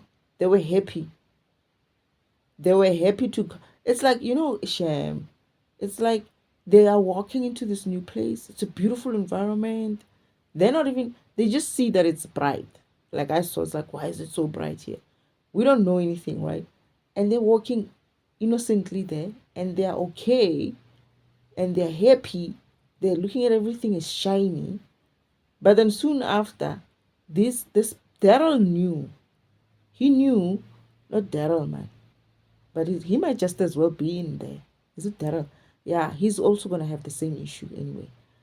What's his name again? Bashar. He knows. I'm watching him. He knows. He's waiting for almost. There are not many, man. These programs, just like the beings in there, there are not many. There are not many, right? They're moving in and they're moving in and they're moving in. They are crossing a platform and they're moving into this new platform. Very nice, very bright. But why do I see a shadow on the on the side, Father? What's that shadow on that new bright place? There's a shadowy side of it towards the end.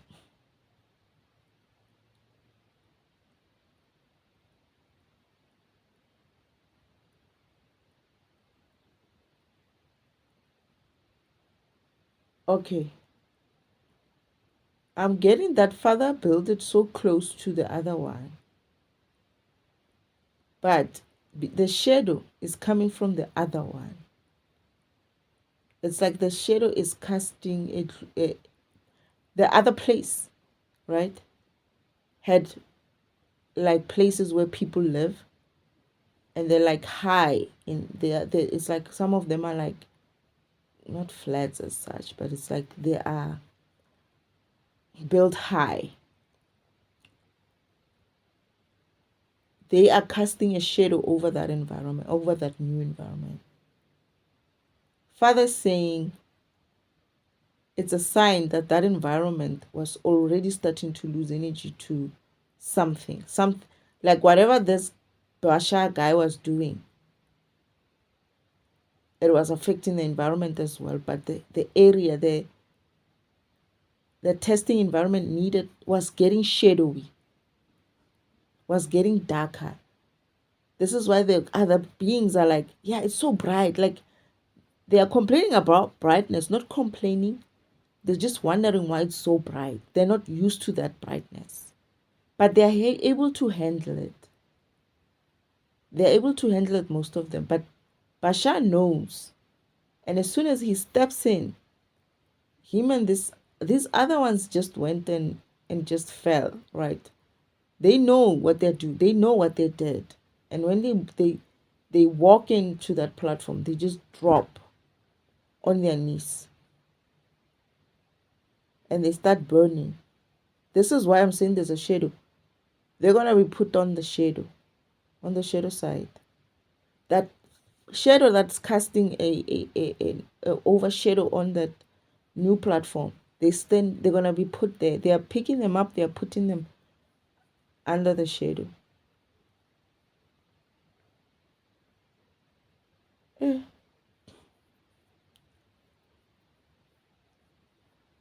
Why do I feel like this I feel like this vision continues. There's something that's happening with those three.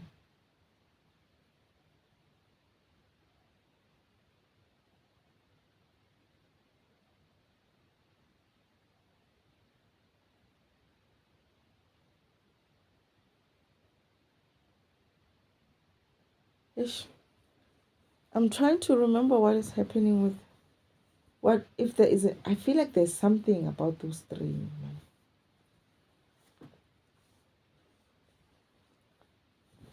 Yeah, there's something about those three. There's something about a tower on that new platform. A tower. These other two are going to work on themselves and fix things. Bashar is too heavy. I mean, he's too burdened. He's too burdened.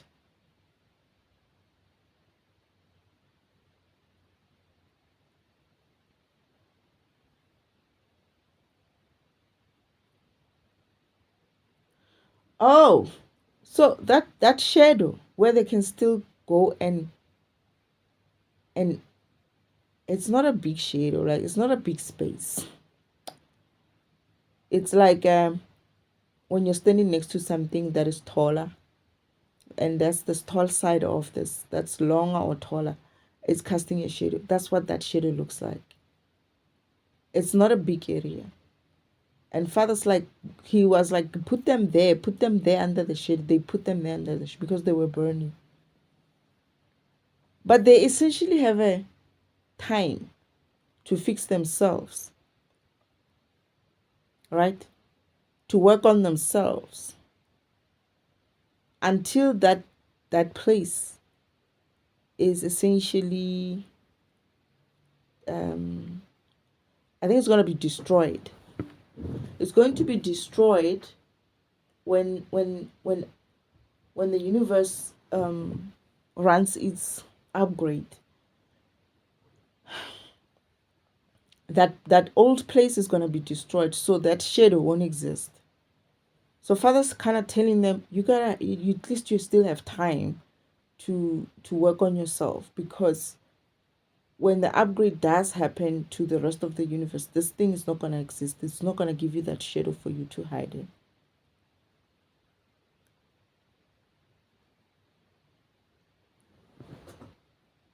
All right. And what else? But Father, where are the living areas? Because the shadow looks like the place where's the living area?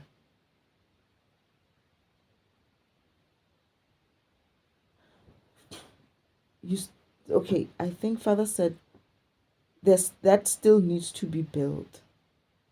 This is where Father's like, he didn't also see that this old place was so shadowed as well. This is why it has a shadow. When it's built next to that new place, it showed that the new vibrating, high vibrational place, that other old one shows, it looks dark. And I remember Father saying, it means I'm going to need to move the quarters as well. Because he thought he could keep, they are separate places. That's what I'm saying. There's an area where people are testing, right? The whole place is under the same force field.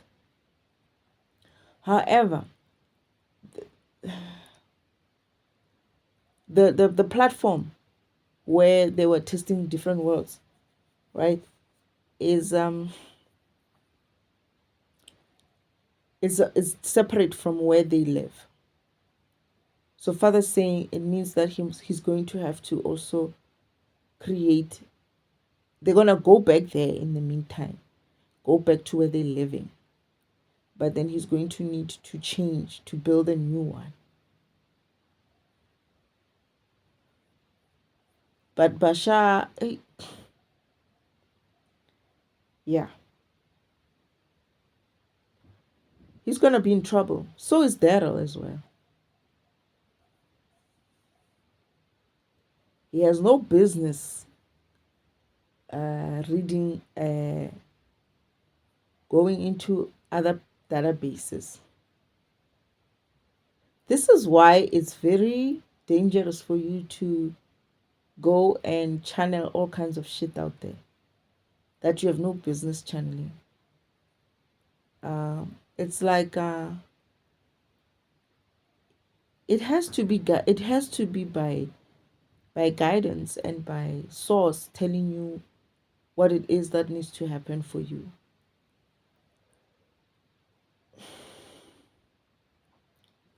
Trying to channel things like this is going to get you into trouble, because of essentially that being is also interfering with your program. Is he supposed to be channeling through you like that?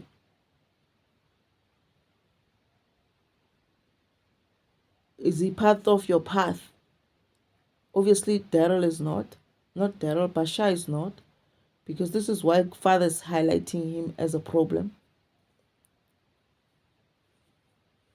And ever since I started recording this, there's this dog, I don't know what keeps doing woo, woo, woo, woo, woo, woo, since. And I'm itching there everywhere. Every now and then I have to my face especially. And to think I didn't want to listen to this recording, this video. I was so bored. I was like, not another one. But now at least it helped to trigger a memory, which is a good thing. Let's See if we can play the rest. No, it's not as pronounced as the way that was described in terms of what they experience emotionally, but they are a little bit more like you. They can experience a little bit more of a range of emotions in that sense. Something that you can relate to more easily. Yet they are still seemingly, from your perspective, more advanced in their emotional qualities.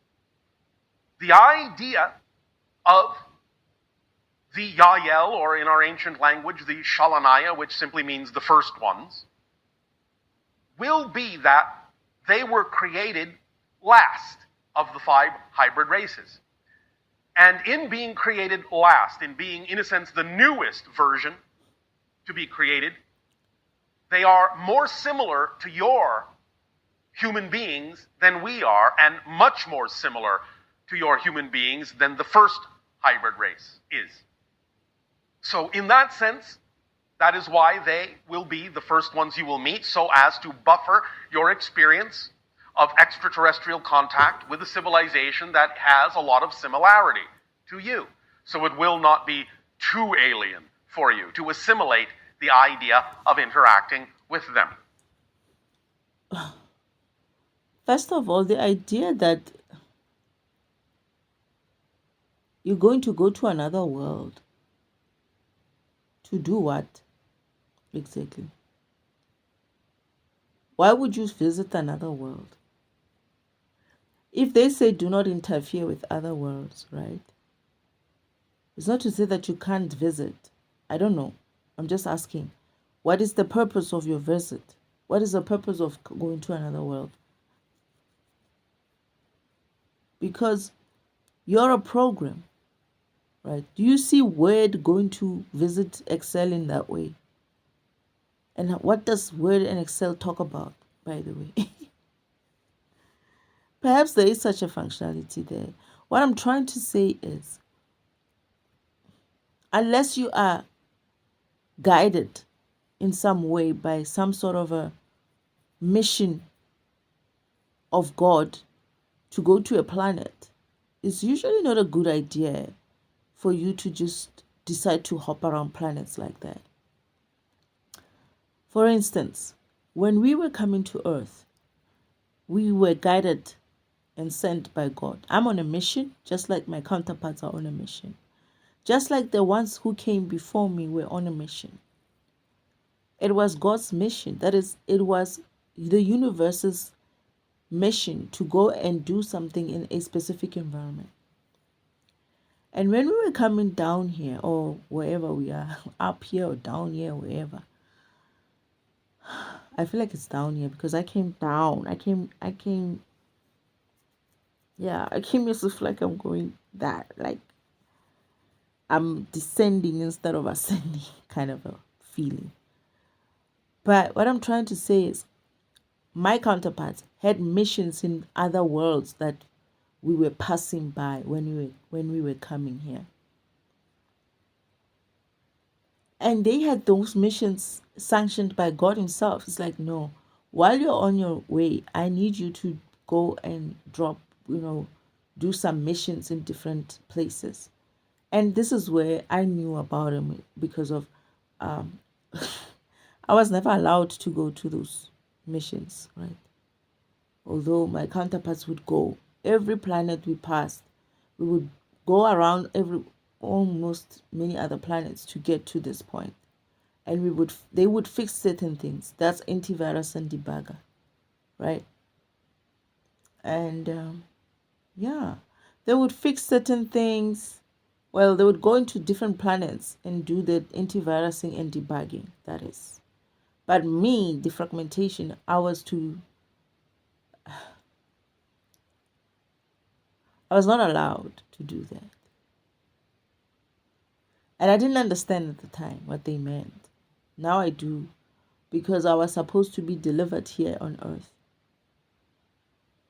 in full condition, and I had a couple of things happening to me before I got here. I even died at some stage. So yeah, I died. Maybe I died twice if I didn't die once. I got hurt and I died. But anyway, I survived. I'm here, right? So what I'm saying is, what is your purpose on a planet? Are you here to do what exactly? This is why it's important to live spiritually. This is not the Star Trek shit here, although it's one of my favorite movies or series. It's not the Star Trek kind of a thing. What's your mission? What are you here for? Because anything else is interference. What are you here for? Right? Well, I don't know if Father is like,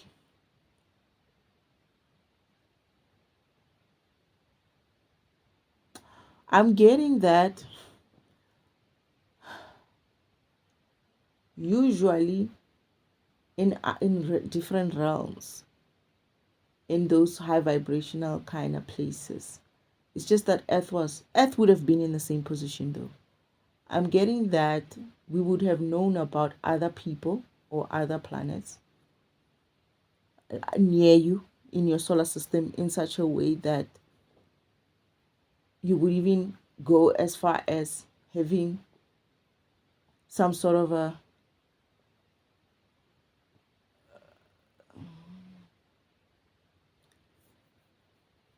relation in a way with them. For instance, our planet, okay, not our planet, the planet that I came, yeah, it is our planet in a way. The planet that I came from last, where I trained, they had a relationship with another planet. They are a shadow planet, right? That's where we trained. But the other, my counterpart, came from a different world, which is a light, in a light planet. He was a light, right? And my other counterpart was a shadow kind of being as well. He's also a light, but in a how do I put it, Father?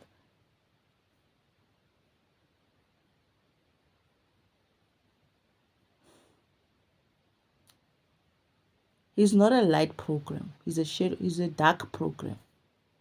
That's what I wanted to say. He's a dark program. You can be a dark program or a light program. I can, and you can also be both dark and light, right? I am a dark and light program. That is, some things I do are dark, some things I do are light. So they are cousins, these counterparts, by the way. They are cousins. The other cousins are light cousins, the other cousins are dark, shadow cousins. So he left his planet as well for this mission, to come to the shadow world, to come and train. His family, his parents are uncles to, oh yeah, I remember now, are uncles to, they are uncles to each other, I guess. They are brothers, their fathers and their mothers. There's also another, these guys, I must say. There's also another planet, right, of these other beings. They are so beautiful. I don't know why. I just felt like, what am I looking at here? These people are so beautiful.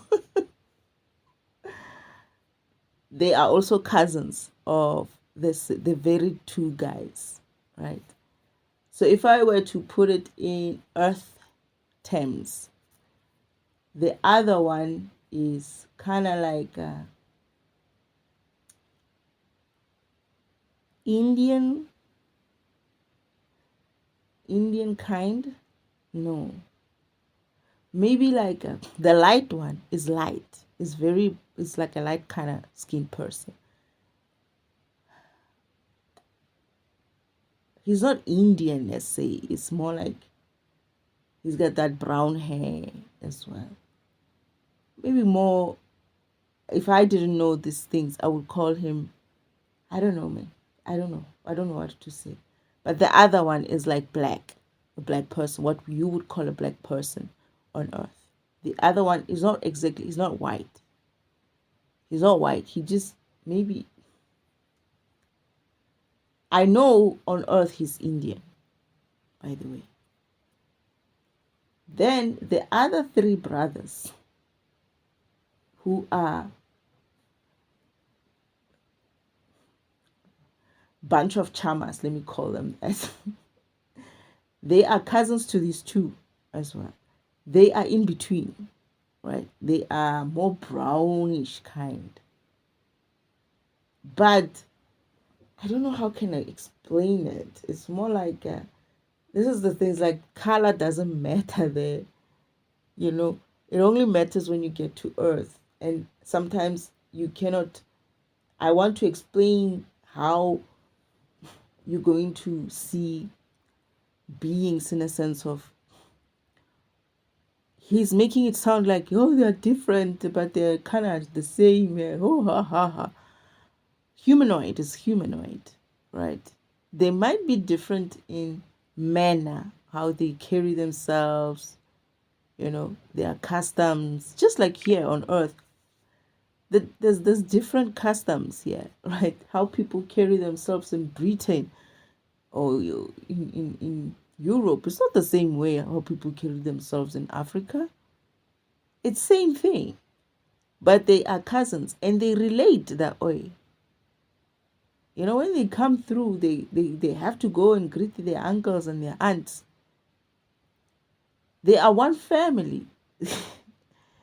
And they don't have this thing of, oh, that color, that one is colored like this one is colored like that. No. But I must say, the other three brothers, they were too pretty. They looked a bit more, You know how in our planet they would show kind of vampire kind of people? How they, on TV that is, how they tend to paint people who look more vampirish. Those ones look like that. And in any case, they feel like that. They feel they're too charming, but then you feel like there's danger there, but there's like, they're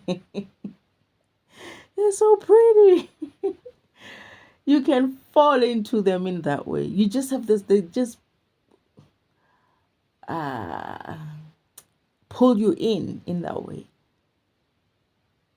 Even I was like, I thought they were the most beautiful people I've seen, right?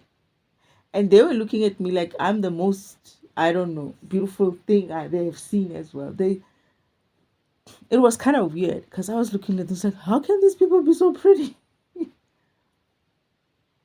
They were so beautiful. They were such beautiful people. And when I'm there, I don't know. Okay, maybe this. No, Father gave me this vision for a reason. He wanted me to explain some things, I think. They were having some issues in their environment. That's why they came. There was something wrong.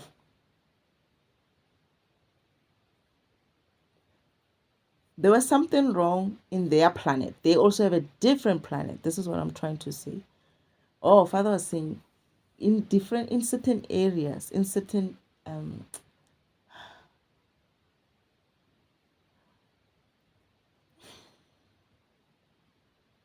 what's the word they use? I don't have these words. But there are certain areas in the universe where you would know about each other like that, planet to planet, that is.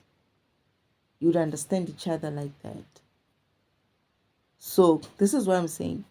You're bothered about, they're telling you, they're using your isolation, the Earth's isolation, the fact that you've been isolated for such a long time.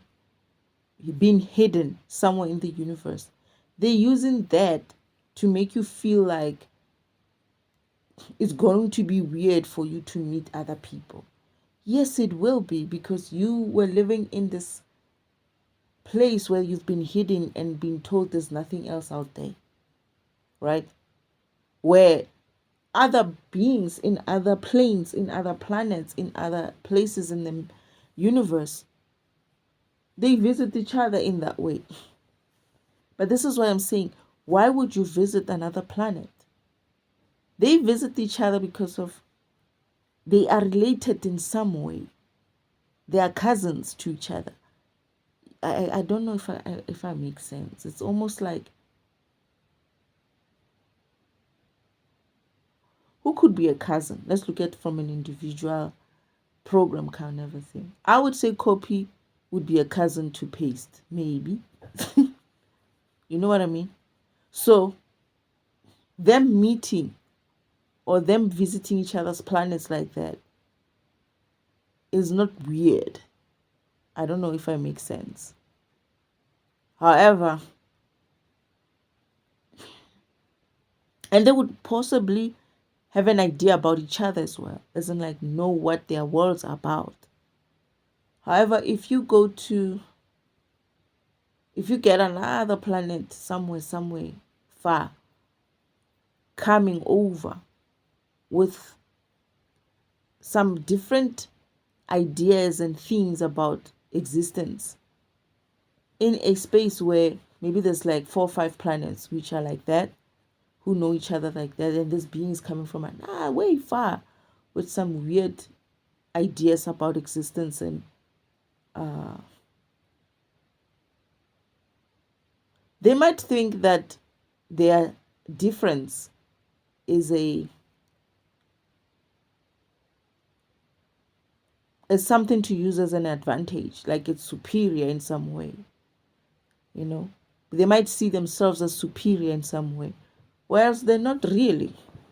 But if they were minding their own programs, they wouldn't even care about superiority in that way. It would be like, oh, we just are, right? Just like those other planets there I'm talking about, they just are. Other ones do light jobs or whatever. The other ones do shadow jobs for the universe. The other ones, maybe they're in between. I don't know what there were 3. There were 3 brothers. I'm praying that wasn't a no. Most of the dreams that I don't have a dream there. I forget. I have to always check if it's a fake dream or not. But then I remember that no, when I'm in that environment or those environments, I don't have fake dreams. I have fake dreams for Earth. Earth dreams can be fake dreams. That is, they implanted them in my mind. They were not real. So, you're not going to meet people or be other beings in a sense of they have different ways of living, different belief. They are ascended in that way. They are spiritually ascended. And yes, you could call them spiritually above you in the sense of their way of existence and believing in things is higher. They don't see things that we see, like color. Like someone is black, someone is brown, someone is Chinese, someone is whatever. They live above that. It's not even an issue. It's not even like a thing. It's not. I don't know how to explain it. It's like you don't know it's a problem until you get to Earth. I didn't know it was a problem until I got here. I didn't understand what it meant or what it could mean until I got to Earth. That Earth people could separate each other or themselves against others just based on their skin color. It's like, wow, right? And then go back and forth with kind of oppression. And it's kind of boring. This is why the other people or the other worlds would see Earth as and this is why they would see Earth as backwards, as not as ascended as them. That is inferior. Let me put it straightforward. As inferior is because of the vibration here has been dropped so low that you forgot yourself. You forgot who you really are. Even in the 3D, you don't need to be on 5D to behave better. The 3D calls for it even. And a lot of beings think that the 5D is going to fix a lot of things. No, you're going to have to fix that shit here on the 3D. We're not taking your shitty ass to the 5D. Sorry. We're not dealing with the same crap of racism and classism and all kinds of zims. No. We're not dealing with that crap there. You're staying, well, I don't know if you're going to have a choice of staying here, but I don't know. Unless y'all are okay with it. No, it's not about you, right? Nobody needs that shit. So you need to clean up that crap. I have it as well sometimes. You know, they've created this system in this world where you will see color, man. You're going to see color. You're going to say, oh gosh, there goes. And you like labeling things. And I always say, labeling things gives it power. You know, the Karens and shit like that. You give it power. Even a disease. Oh, there's this new disease called this and this. And it's like, oh, not another disease being given power that it shouldn't really have. But anyway.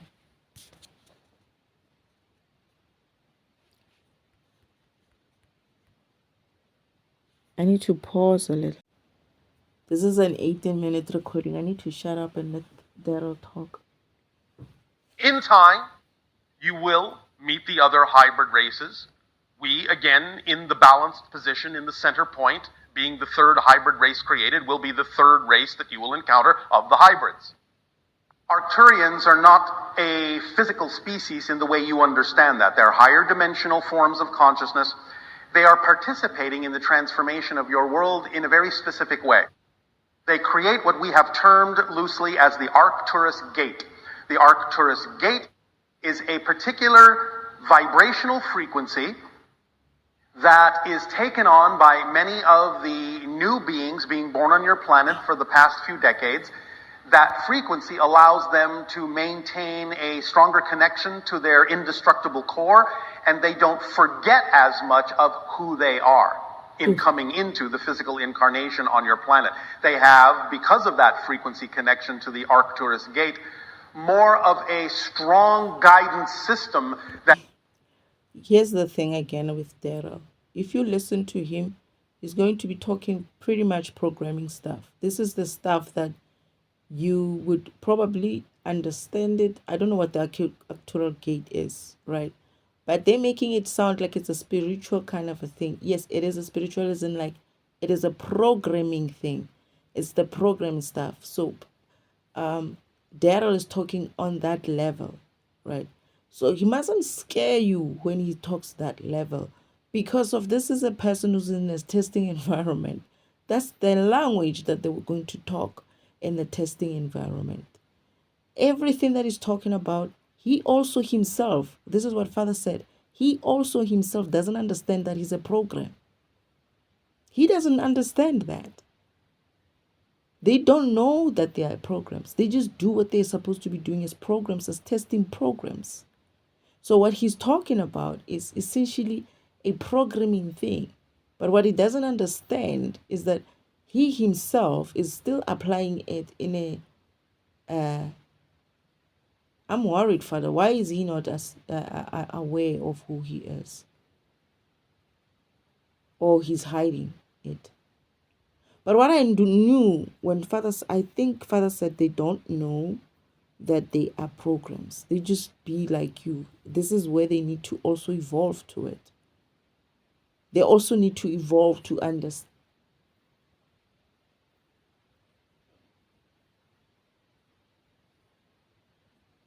Okay. Yeah, they're going to have to evolve to understanding that they are programs. I remember they were going through something like that. This is why I said something like, I did say something like, Daryl triggered a spiritual thing. It's going to trigger a spiritual awakening in his environment in that way. which is not such a bad thing. But then Father also says that the environment also needed to be upgraded. So they're not aware that there are programs. I'm getting that most beings are not. Most planets are not.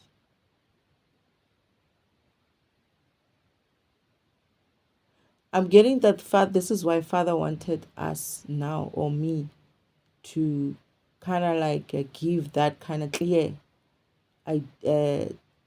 clarity, not clearance, clarity of what we truly are. This is why he decided this time he's going to teach it in a different way, through me, obviously. But you need to understand that you're a program. Everyone is going to need to, everyone in the universe has to understand that they are programs.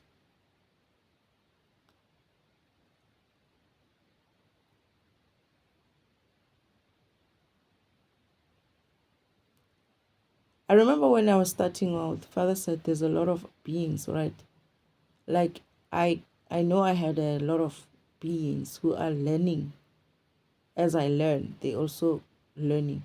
It's like when I said Father doesn't communicate in that way. He does communicate like normal, right? It's just that when you start talking about things like this, he's too much of a programmer, man. And he's too much of a creator, he's too much of a very high vibrational being. So he needs a is it a mouthpiece? Am I like his mouthpiece or someone like that? Yeah, who's able to decipher what he's saying and able to teach it in that way. So this is an opportunity for the rest of the whole of the universe to understand that there are also programs. Because I remember Father's like, why is he talking like this? It's like he also doesn't know. He just knows that he's working here. He doesn't understand how his environment fits with anybody else. He didn't know that there was even other worlds out there except for this. He thinks what he sees there is the thing. He doesn't understand anything else except he thought so. So yeah, I remember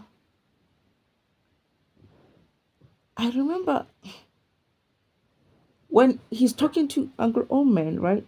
There's a part where he's like, "You mean there are other places out there? There are other worlds out there?" This is how he got hooked. Because the devil was telling him that you're gonna get a chance to visit other places. And he's like, there's no other places. It's like, no, there's other places out there. And he went, then showed him. Yeah, and I remember they asked him why his ship was there. His ship flew close to the barrier at some stage. And that's what some of the things that they were asking him at the office. One, they said the other day they asked him, there was a time when your ship was floating near the barrier. What were you doing there? I don't remember what excuse he gave. That is Bashar. He yeah. They're gonna have to ascend spiritually as well. But what he's talking about, again, like I'm saying, this person is talking about a testing environment. He's testing new hybrids. Obviously, it's good. Like I said, that platform, all those worlds which were there, were not in production. They're testing. What is going to be in production is depending on the successful testing results, right? So what he's talking about, he could still be talking about, he's not actually talking about anything else except for the experiments and testing that Father is doing. He's building, better hybrids. Do you hear what he's talking about, this person? He's talking about testing. He's talking about testing, and he's also talking about maybe experiments as well. This is what I'm saying. This being on this other block of planet and this being on the block of planets are similar.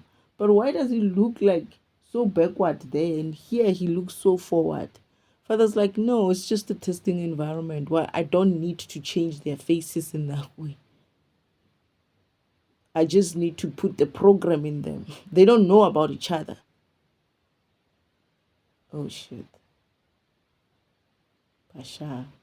That environment is a testing environment. And father was saying something like, this is just a testing for me. It doesn't mean these things are going to go live, to go to be in an actual state of being.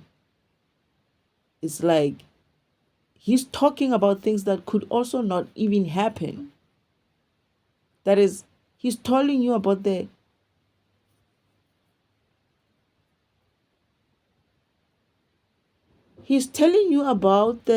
programs which might not even come into your existence in that way. As in, like, it could be a project that is scrapped because of it didn't work out. They didn't perform the way father wanted them to perform.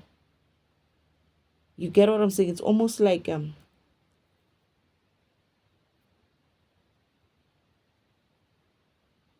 it's like when father is developing maybe our programs, maybe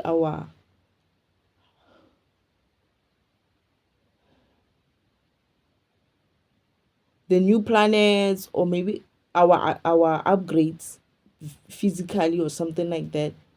He might place that kind of upgrade in that test environment.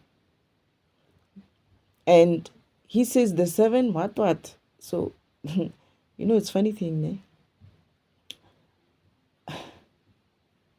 I said I don't know how many planets are there, but I got 7. And then I said 4 because of they are 7, but I think the strips are 3 or 4. 4. 4. I have to remember, guys. What is this? Maybe they are 7. He's right when he says they're 7. Is it 7? Where did I get the 7 though? Where did I get the 7? He didn't say 7.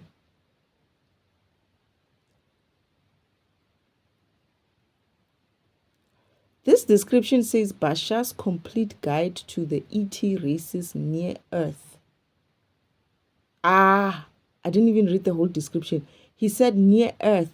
Like I said, father said something about that environment is not too far from Earth. I didn't read this description. Oh, this is a part 2. Yeah. Okay. So this person is talking about that environment. I'm hearing that it is 7. It's 7 worlds, but they have like strips.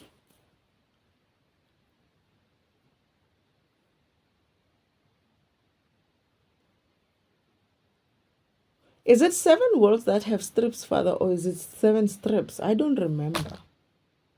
Shit. I just know that the space is in between even.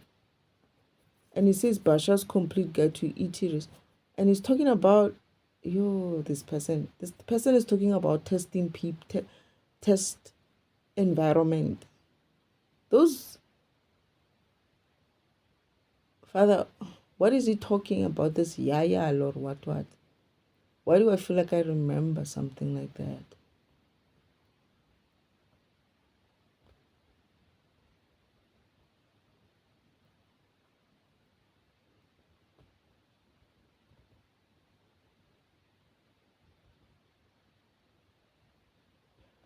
All right, you know what? I don't remember. I'm trying to pick it up, but it's not coming through. Let's listen to Bashar. Maybe he'll trigger something again.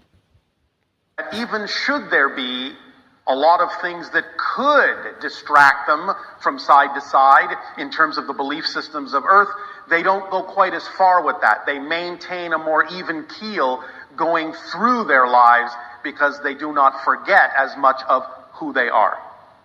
Where did the praying mantis originate?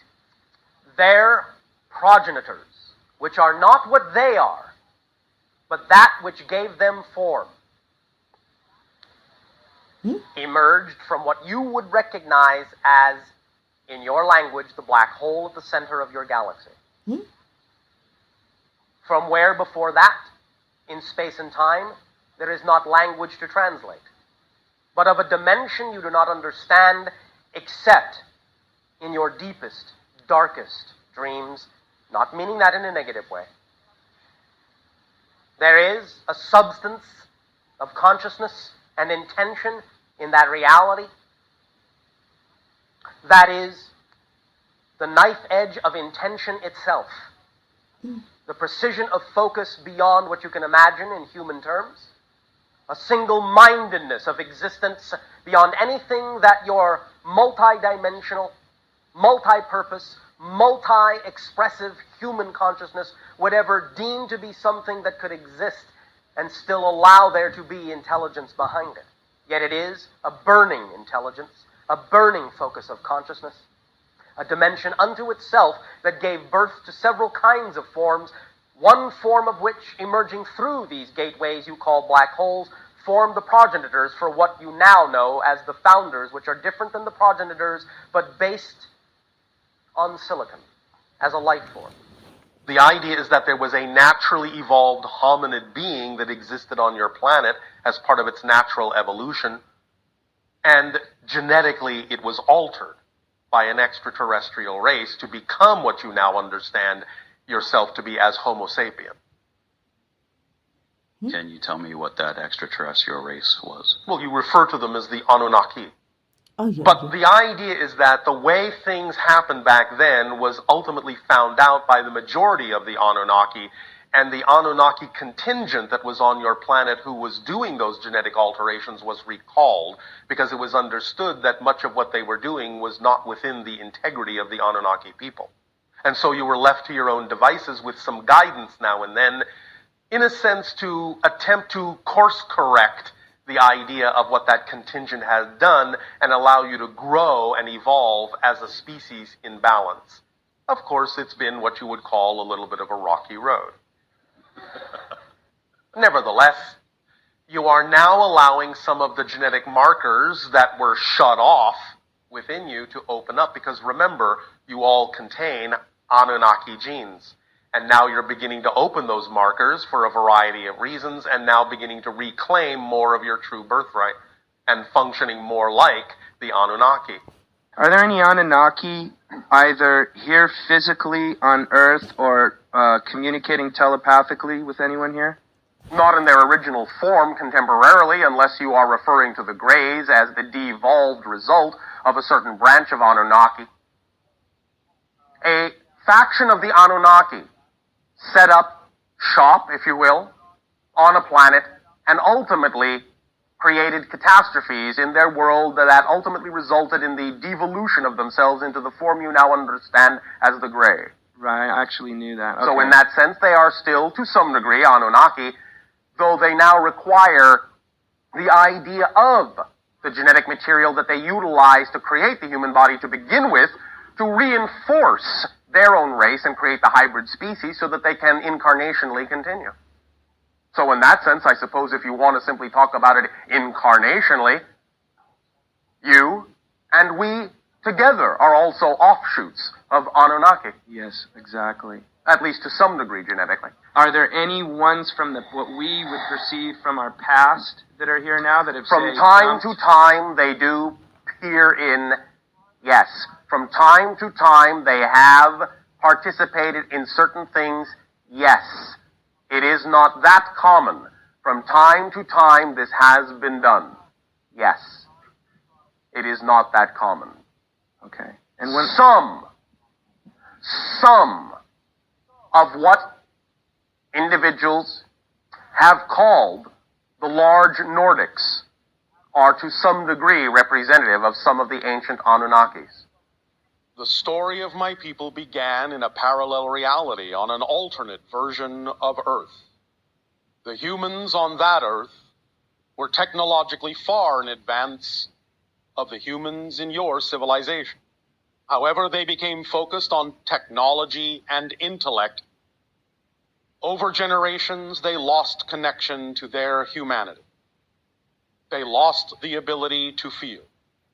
They even lost the ability to reproduce.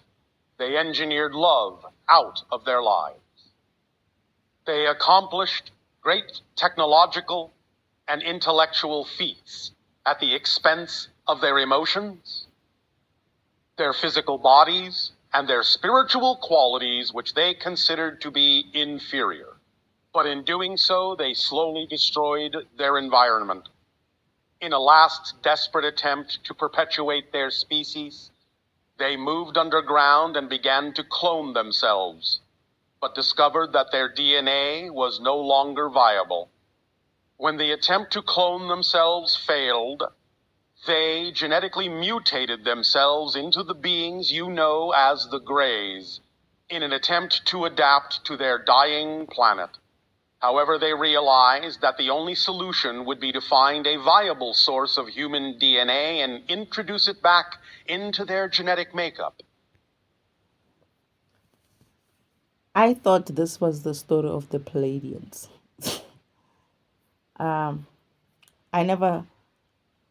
I didn't get taught on this type of genetic issues with regarding Anunnakis. It was more on the Palladian side, where that council that I was talking about, the meeting, essentially what happened is these three groups, right? Palladians, I think Syrians and Anunnakis, but mostly led by the Palladians. They wanted to fast track this whole thing of ascending their programs, that is,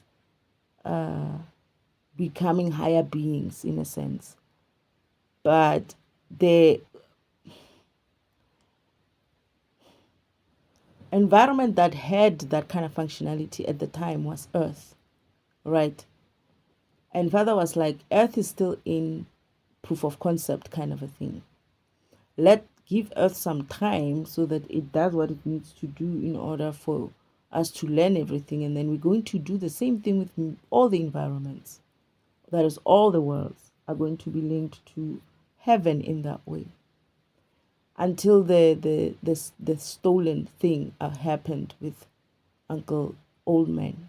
Now Earth can be found. However, they somehow have access to Earth through Uncle Old Man, in a sense of they can come to Earth. But Father doesn't know physically you can come to Earth. But program-wise, the program itself is stored somewhere in the system where Father cannot locate it. Anyway, the idea of that council, what they were discussing there, it was something to do with them using genetics to in order for them to mix with DNA or genetics of humans so that they can also do their spiritual. Here's the thing. When you're a human, right? Not when you're a human. But when you're on Earth, your beingness, your physical being, is reflected on a thing called sacred timeline. It's a track. It's a rail track. It's got cards on it, and you get on that card. Your spirit gets into that card.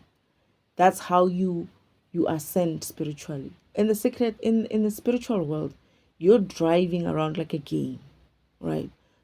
On the track called the spiritual timeline track, in a cart alone. On the physical, you're doing your normal physical human being stuff, right? But in the reflection of it on the spiritual side, it's you on a track called the sacred timeline track, in a cart alone, doing that traveling, right? They wanted to be able to feature or to show on that track so that they can also be part of the spiritual ascension just like humans do, because they just wanted to kind of, like, I think what I'm understanding is that they just couldn't wait, right? Father's like, no, you can't do that. It's not going to work, right? They're like, no, why not, right? This is why they summoned Father. And when they did that, Father was like, Father knew exactly what they were calling him for. Mother refused for Father to go. It's like, you don't get summoned. Why are you going? It's like, no, you know what? If I don't go, they're going to say I didn't go. This is why they did it, right? This is why they're going ahead with what they did.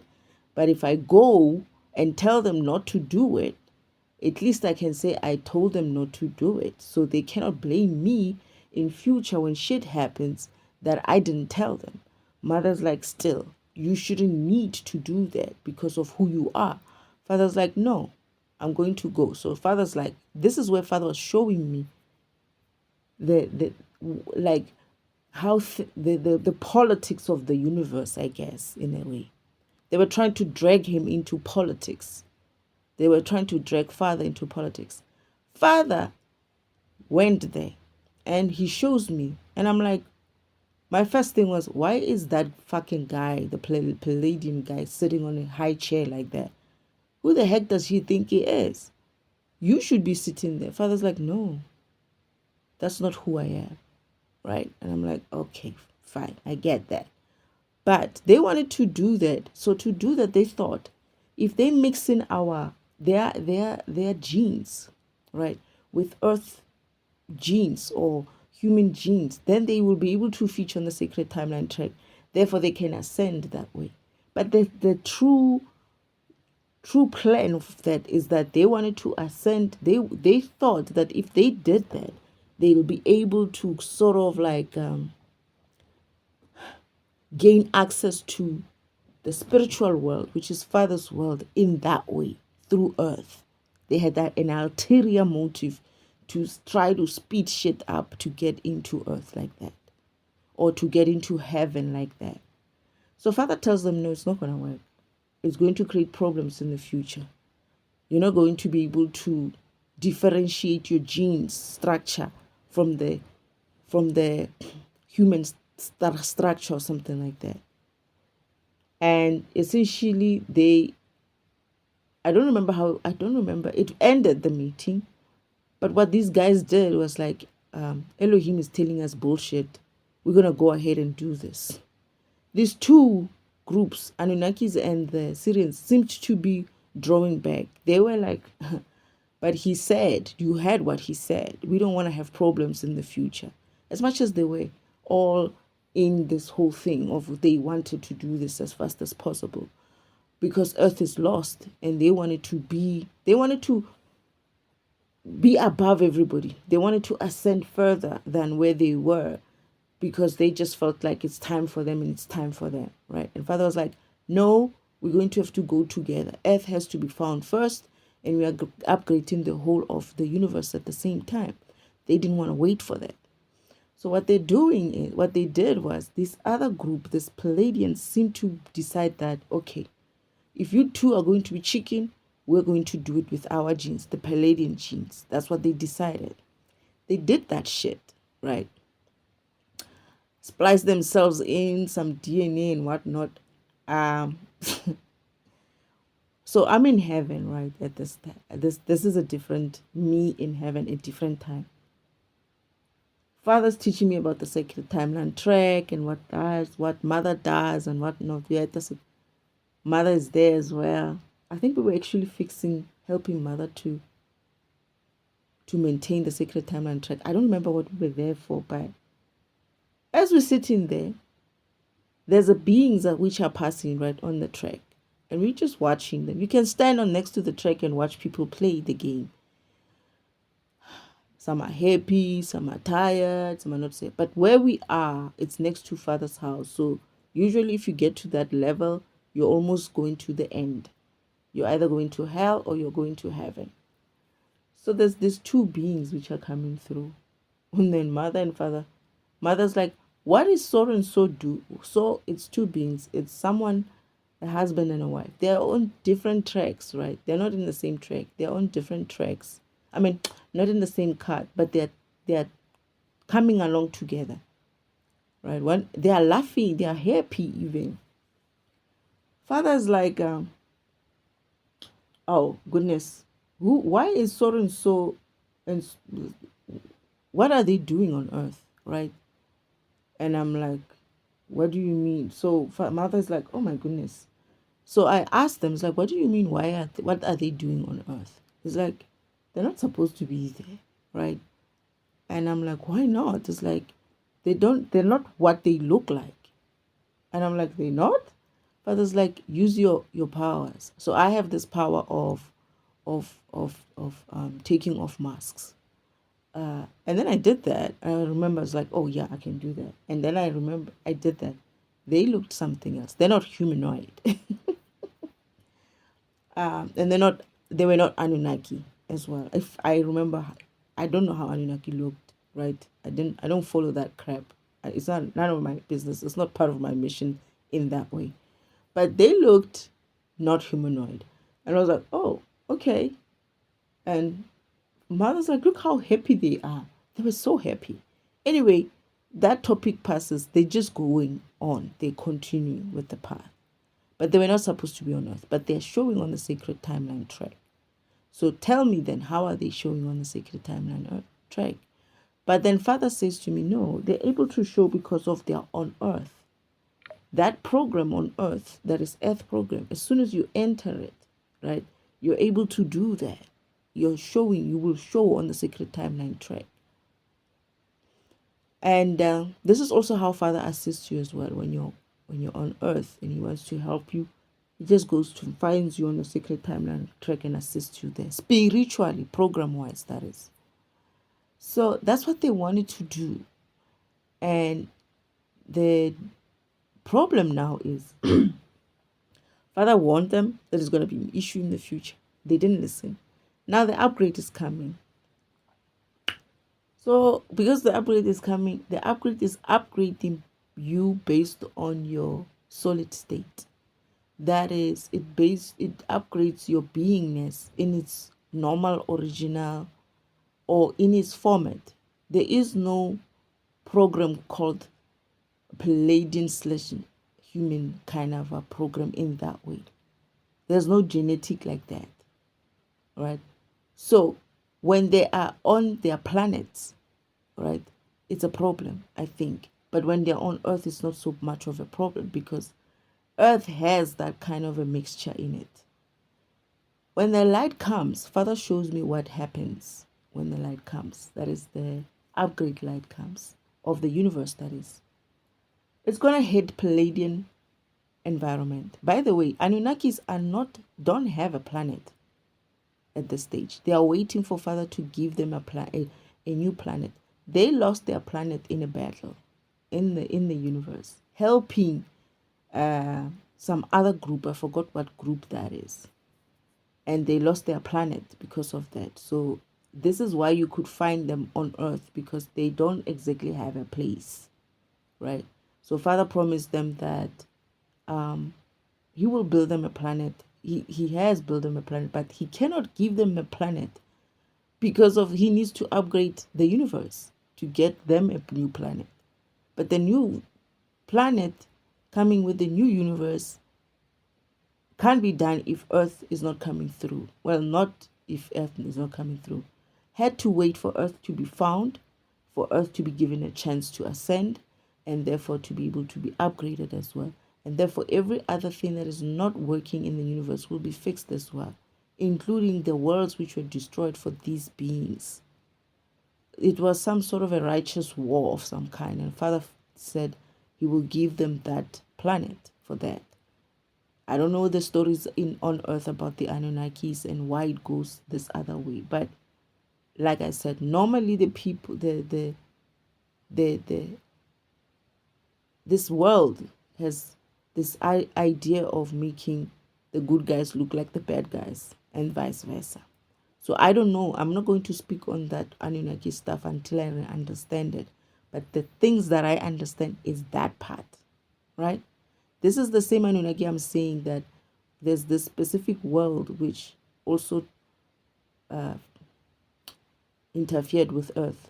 When they lose their energy to Earth, one of those ships that is going to attack that planet is an Anunnaki planet, because that planet, when the Anunnakis asked after, they were helping them, right? The Anunnakis were helping that planet to keep their planet, not to be attacked. That's how they lose their planet. However, when they ask for refuge, that planet was like, no, you're not on our level like that. You can't live with people like you here. we are above you in that way. So no, people refused. So the Anunnakis had to live on ships.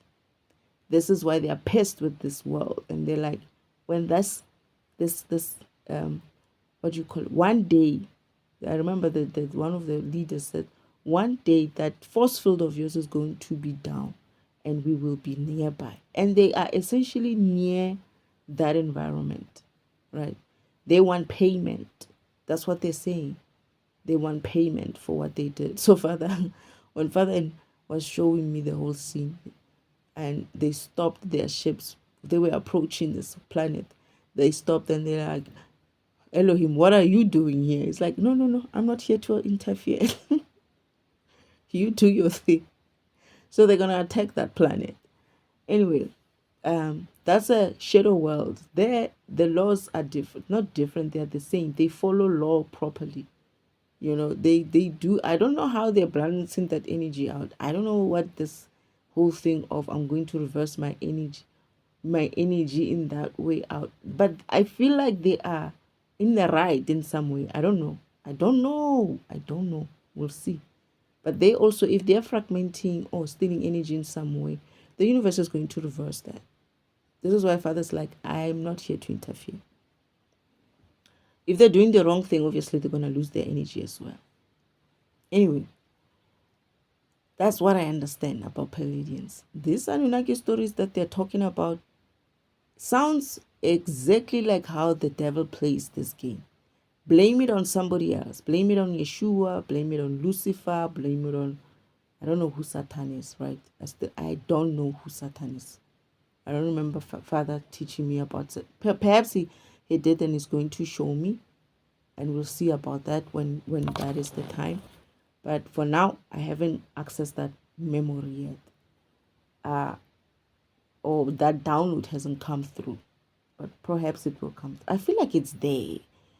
I'll remember it. I feel like it's there. I just don't remember it right now. I'm too tired for this. But that's what I know. So I also noticed how he started getting when he started talking about Anunnaki, he's almost like dismissive.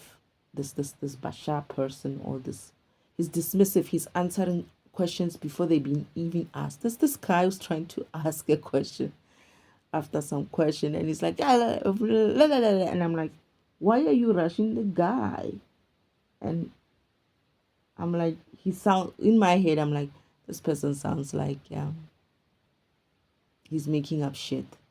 And I don't know, maybe it's the truth, but for me, I don't want to play that game, because I'm not going to be adding into the lies about any group of being, because that also does what? Reverses energy. That also creates a karmic debt, right? So anyone who's going out in the earth saying lies about any other group out there, you're essentially stealing energy, right? And in that way, you're going to have to pay for it. Whether you're one person, one human being against the whole entire race of Anunnakis, you're going to pay for that. So people need to be mindful about the histories that they tell as if like it's true when it's not true, because perpetuating it without understanding is very dangerous, because what you're doing, you don't realize that every time you tell that lie, the group of Anunnakis are losing their energy. They're losing energy because they are known as villains of some kind. Perhaps they are, I don't know. But if they aren't, then you have a problem, because those people are going to claim back their energy. And essentially what I'm doing right now, being defragmentation, me noticing this kind of talk and doing that, trying to make people understand that don't talk about things that you don't know anything about. You were never there. Bashar, where the fuck was he? Because he's a tester. He's a fucking engineer there in the testing environment. So how does he know what was happening on Earth? You see what I'm saying?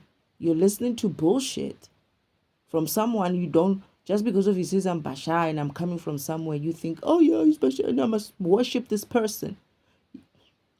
When this Bashar person has to pay for that, right? You're going to have to pay for the shit that you created because of him. You're not exempted from listening to bullshit and acting on bullshit, by the way.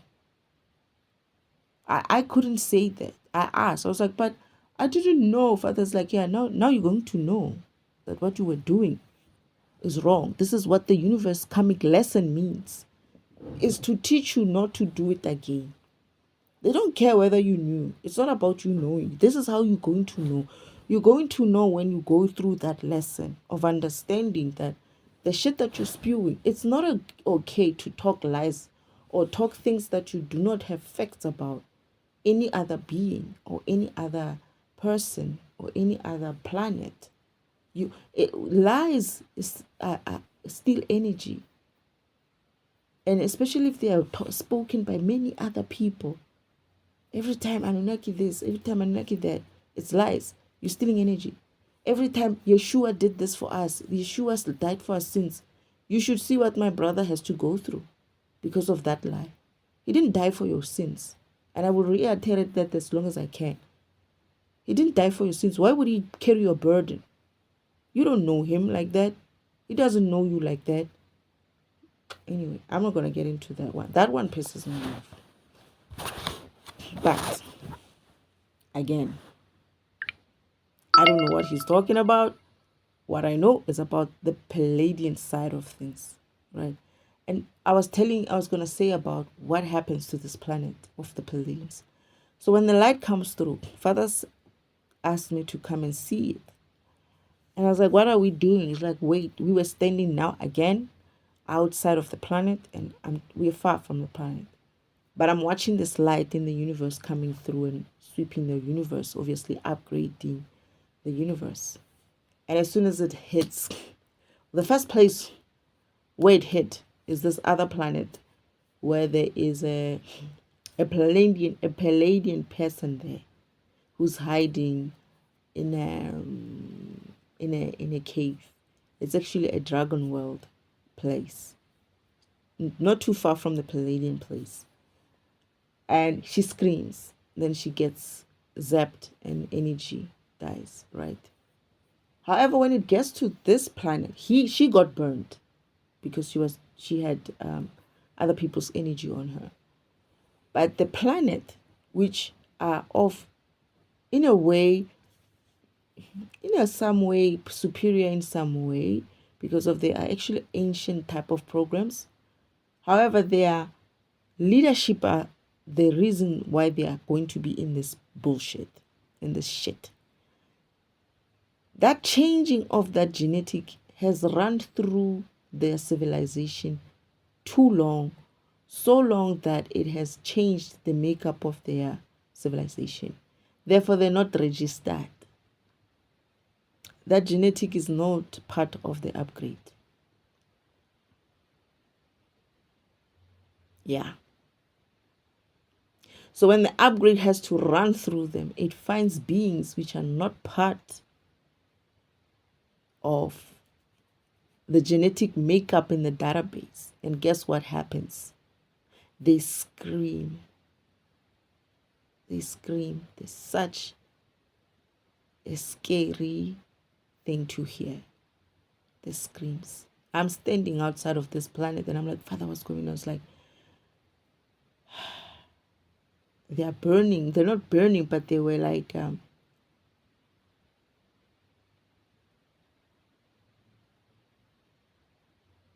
they were burning in a way of, yeah, they burned. Why am I forgetting this? They burned. They burned because of, I'm thinking about why they would burn. I'm confused. They were burning because they have energy which is not theirs. It's stolen. That gene is not theirs. That's still energy. Your genetic wake-up is still an energy. And their planet as well stole, in a way, energy from from Earth. And when that light passes through, they're burning, right? And it's like, I remember Father says, he didn't want me to be in the planet to see it for myself. So when it's done after that screening, there's gonna be like a couple of people, not a lot, a couple. When I say a couple, I'm not saying it's like in an area where there were like 100 people, maybe 2 people there left, who managed to somehow keep the gene, the original gene of that. Father said, after it was passed through, I was like, my goodness, what was that? It's like they were burning. And I'm like, what's happening? It's like, no, we're going to have to come back and help them to clean up. So he gives me a vision of what it looks like just a quick vision of what it looks like. And everything is on the ground black with like black, like things, people's burning. It's like ash, a little bit of smoke coming out. But then he shows me also the faces of those who survived. They're not moving. They're in shock. The kids, this woman who's just in shock, she's not moving. The child is trying to look around like what happened. But most of the people, the beings, they are shocked, are just standing in shock. In shock. They couldn't believe what they just saw. They're not moving. It's almost like they're dead themselves. Something died within them. Father's like, yeah, we're going to have to go in there and clean it up as well. Help them clean up. And he shows me again the world. Isn't like, look how many left. It's like there. Spots of one being there, one there, one there. That world is too big for them.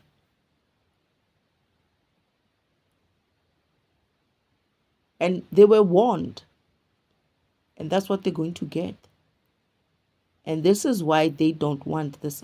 They would be on the devil's mission not to want this upgrade to happen, especially many worlds which have essentially somehow fragmented or stolen energy in some way on Earth.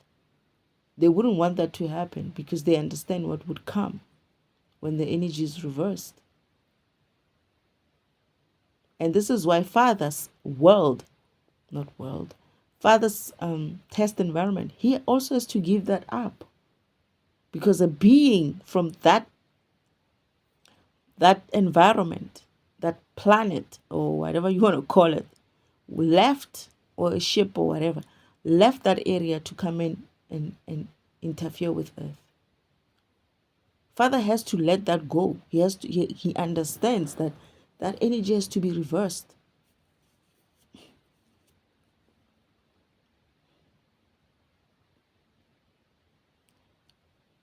Anyway, let me see here.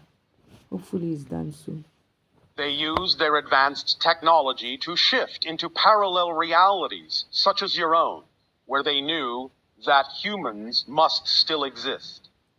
But without emotions, they had no understanding of the fearful impact they would have as they abducted your people and extracted DNA in order to create our hybrid civilizations, which took centuries to complete. We were designed to bring emotionality and spirituality, vitality, and balance back into the gray civilization, to reconnect more fully with creation so their culture would never die out. Okay, and could you clarify the differences between the grays that you're referring to and the Zeta Reticuli? As we have mentioned from time to time, there are many factions of grays. And the reason for this primarily is that when we talked about the idea of grays coming from a parallel version of Earth and other parallel realities, you must understand that there are a multitude of grays from different parallel realities that come through to different versions of Earth. So you have a mix of grays, in a sense, that come from different origin points, all interacting to some degree in what you consider to be your reality. So the grays that are connected to Zeta Reticuli are not exactly the same grays that are involved primarily in our creation, in the idea of the hybridization agenda. So it gets a little bit confusing because some can cross over from one agenda to another from time to time. But there are many factions of grays that come from many different parallel realities, all coexisting simultaneously in what you consider to be your timeline. In your exploration of the universe, when you come across negative ETs, how do you deal with them? We mostly leave them alone. Because again, we can observe, but they do not match our frequency, so there's no effect upon us. Why does he to change his witness voice, them, this to guy? observe them. But the idea is that we recognize they may be at a certain stage in their journey, in their evolution. And most of the ones in that sense that truly are expressing negativity in that way, the way you're asking it, aren't really out here among the stars. They're usually relatively either planet-bound or solar system-bound. They don't usually reach too much farther. This is kind of one of the reasons for the intelligence of the space between the stars. It's almost the same kind of idea that you do when you quarantine people so that the disease cannot spread. So the fact that the stars to you are so far apart, unless you finally understand exactly how to span that gulf in an efficient way as we have and other civilizations have, you usually remain relatively bound. When he says the gulf, he means that strip that I'm saying in between this this person, in between this the strips of land, there's a space. He says it's a gulf, of course. Yeah, these people are going to take such simple things and make them so complicated and call them spirituality. When he says the gulfs, and I keep see, you know what this video looks like? They're showing roads and gaps and strips of land, kind of. He's remembering his home, this one. And the parallel universes and all of that, it's the parallel lens that are all, I don't know what they call them, but they are like really parallel. It's sure. Let me leave this. To your own solar system and cannot spread the negative infections. And this is why he says they don't interfere with each other. Like I said, Father said, no, they don't know about each other. When I said, but why is this being on this side looking this way and that being looking this, but they look the same? And he's like, no, it's just a test. They're testing a different planet. He's testing a different planet. I just don't need to change their faces. I just download the program into the physical being like that. And that's it. Right? They don't know. Father said they don't know about each other. Then they're living in parallel, but they don't know about each other's worlds. And he thought it's the same person. Not necessarily is the same person. It could be the body physically looks the same, but the program in there, in both of them, is not the same program, because that one there is in a different planet. The other one is in a different planet. That is, you could also be, yes, in another planet. This is what I'm saying. You are who you are in that planet, but you're still a spirit program. That is, your program still is the same. But that is a test environment that he's talking about. Father could use the same type of being because he's testing certain programs, right? He could take the same set of beings or lookalikes and just download different programs on this planet and download another different programs on that planet. And this is how he gets confused. He thinks there's a parallel you in different. I burped, né? As I'm talking, né? And I noticed it, but I went further. But I burped, meaning I'm correct, because I'm asking in my head when I'm talking, I'm asking this question. Do I remember living in parallel environments?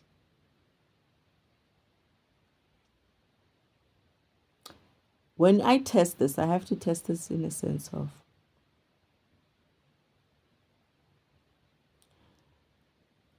when I remember my father said something like, I cannot have two of you installed in the same system. Me, that is. He says the program like mine cannot be installed twice in a system. And I said, why? It's like, Mother was like, you're going to break the system if you do that. And I was like, why? They're like, don't worry about it. You'll learn about it when you get to Earth. But what I'm gathering is the way I run, if I'm upgrading this environment that is Earth, and I'm also upgrading the universe, that is, Father is using my program to upgrade the environments, right? The Earth environment and the universe. Imagine if there's two of us doing the same job. Not me exactly, but there's another being on the same universe, right? In another planet doing something similar to what I'm doing. It's going to clash because I could process something else, they could process something else.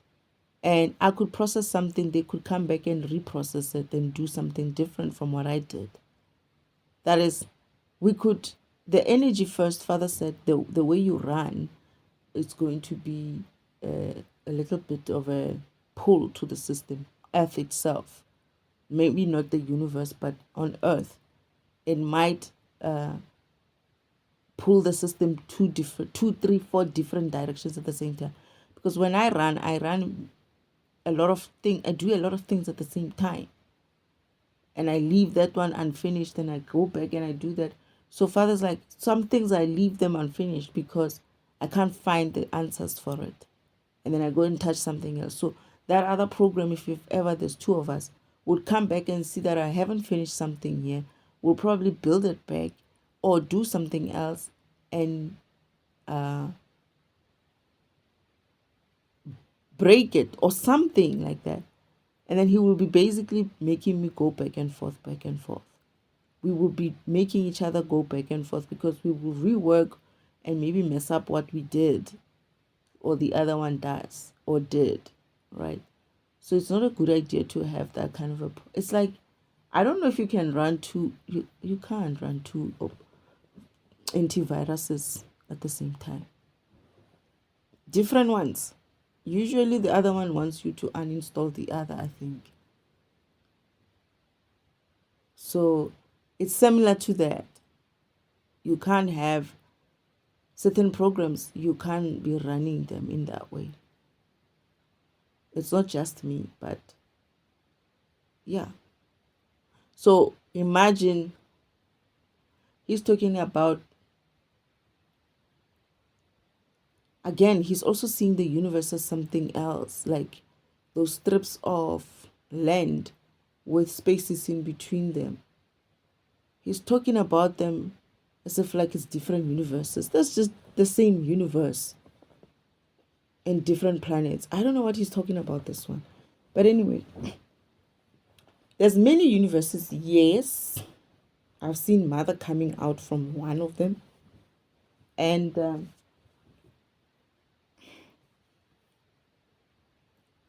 I'm getting that there's not many functional, there's not many that have beings in them. That's what I'm getting. But there are many universes. There's more than one universe.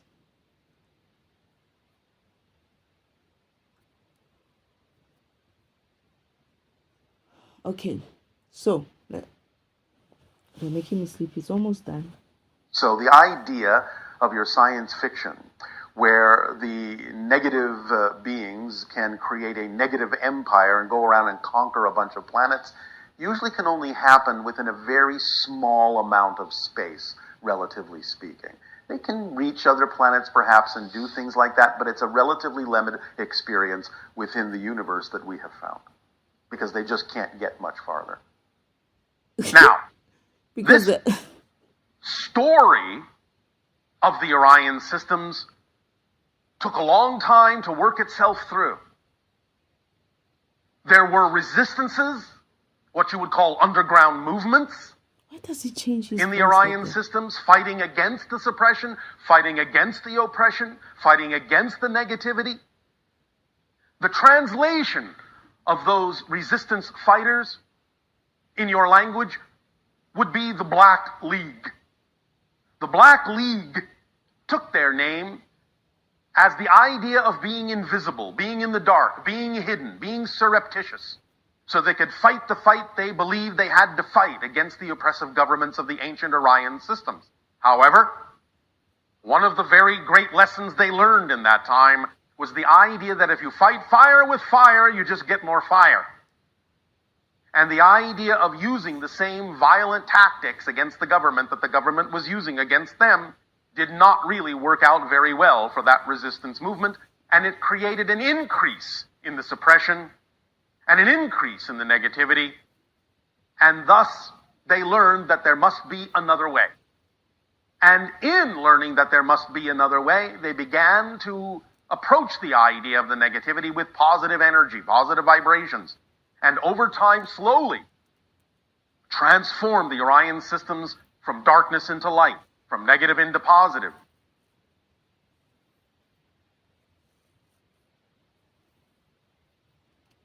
I went Okay, into that one is done. I don't know. I'm trying to remember if there is anything about the Orion system.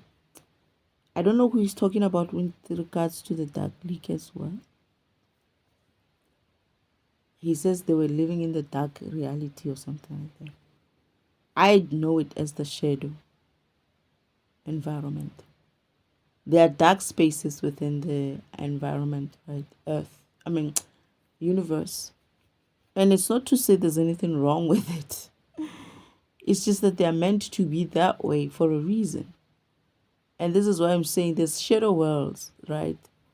And that area, it's very much abiding by the universal law as far as they can.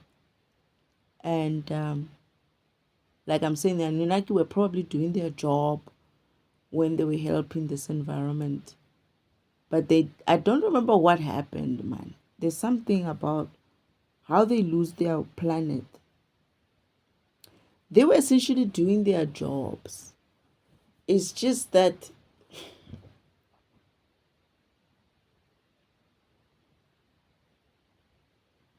perhaps this is the war that he's talking about. I don't know. I might remember going forward in future. Hopefully I will remember the rest of the information. It will come through. If it does, yeah, we'll talk about it. But the little that I remember is that this Bashar guy, because I kept asking fathers, like, this guy feels familiar. Why do I feel like he's familiar?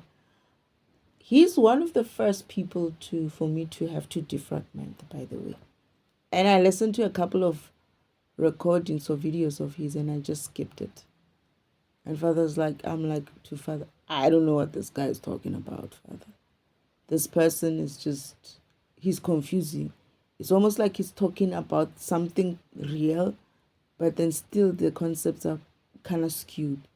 Now I understand why. It's because of, he is talking about something that is seen, right? He is talking about something that is real. However, he thinks that is all of it because of he comes from that environment. And he may have left that environment for a second well, maybe not that second, but he may have left that environment for that kind of a devilish kind of mission that he had contract with the devil with to come somewhere near Earth. So he knows about Earth, right? He doesn't know that there are many others environments out there. And he's talking about, what did he say? The Palladians are on 4th dimension. And I'm like, if I remember, it was just Earth left. Perhaps the Palladians would be on the 4th dimension. But why would they get burned when Father runs through the 4th dimension upgrade? No, not the 4th dimension. He was running the 6th dimension. Because the third dimension and the 4th dimension is going to be run here on Earth. And the 5th dimension. And then when the time comes, no, he's lying, this one. Those people should be on the 5th dimension. The light that I saw for an upgrade, it should be taking us from 5D to 6D, meaning the Palladians are already on 5D. Otherwise, Father would have had to also upgrade them to be on 5D.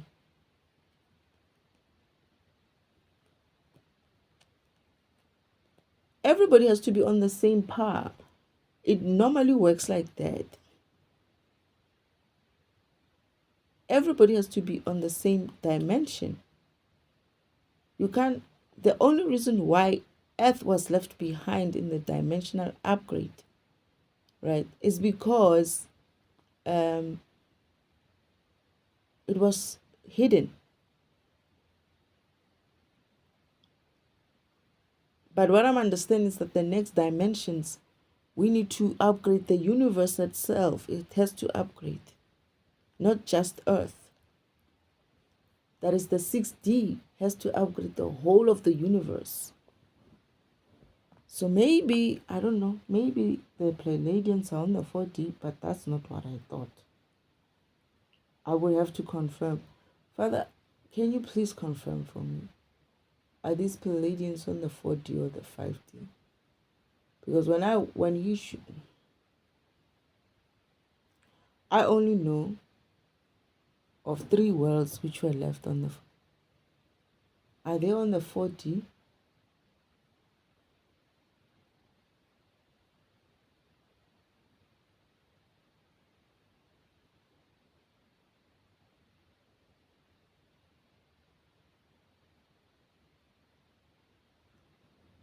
I'm not getting anything. I don't want to lie. But if, I don't know. My understanding was that it was only the Earth which was left behind. I know the other 2 planets or so which still needed to be upgraded as well. But it was also because Father wanted to teach me to be in those kind of environments first. I don't remember living as a Palladian. I don't know. Maybe I did, but then where did I go before I came? I went to the other world. I'm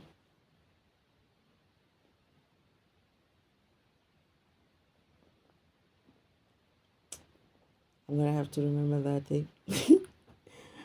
My memory is short and I'm tired. Anyway, is there anything else I'm forgetting, Spirit?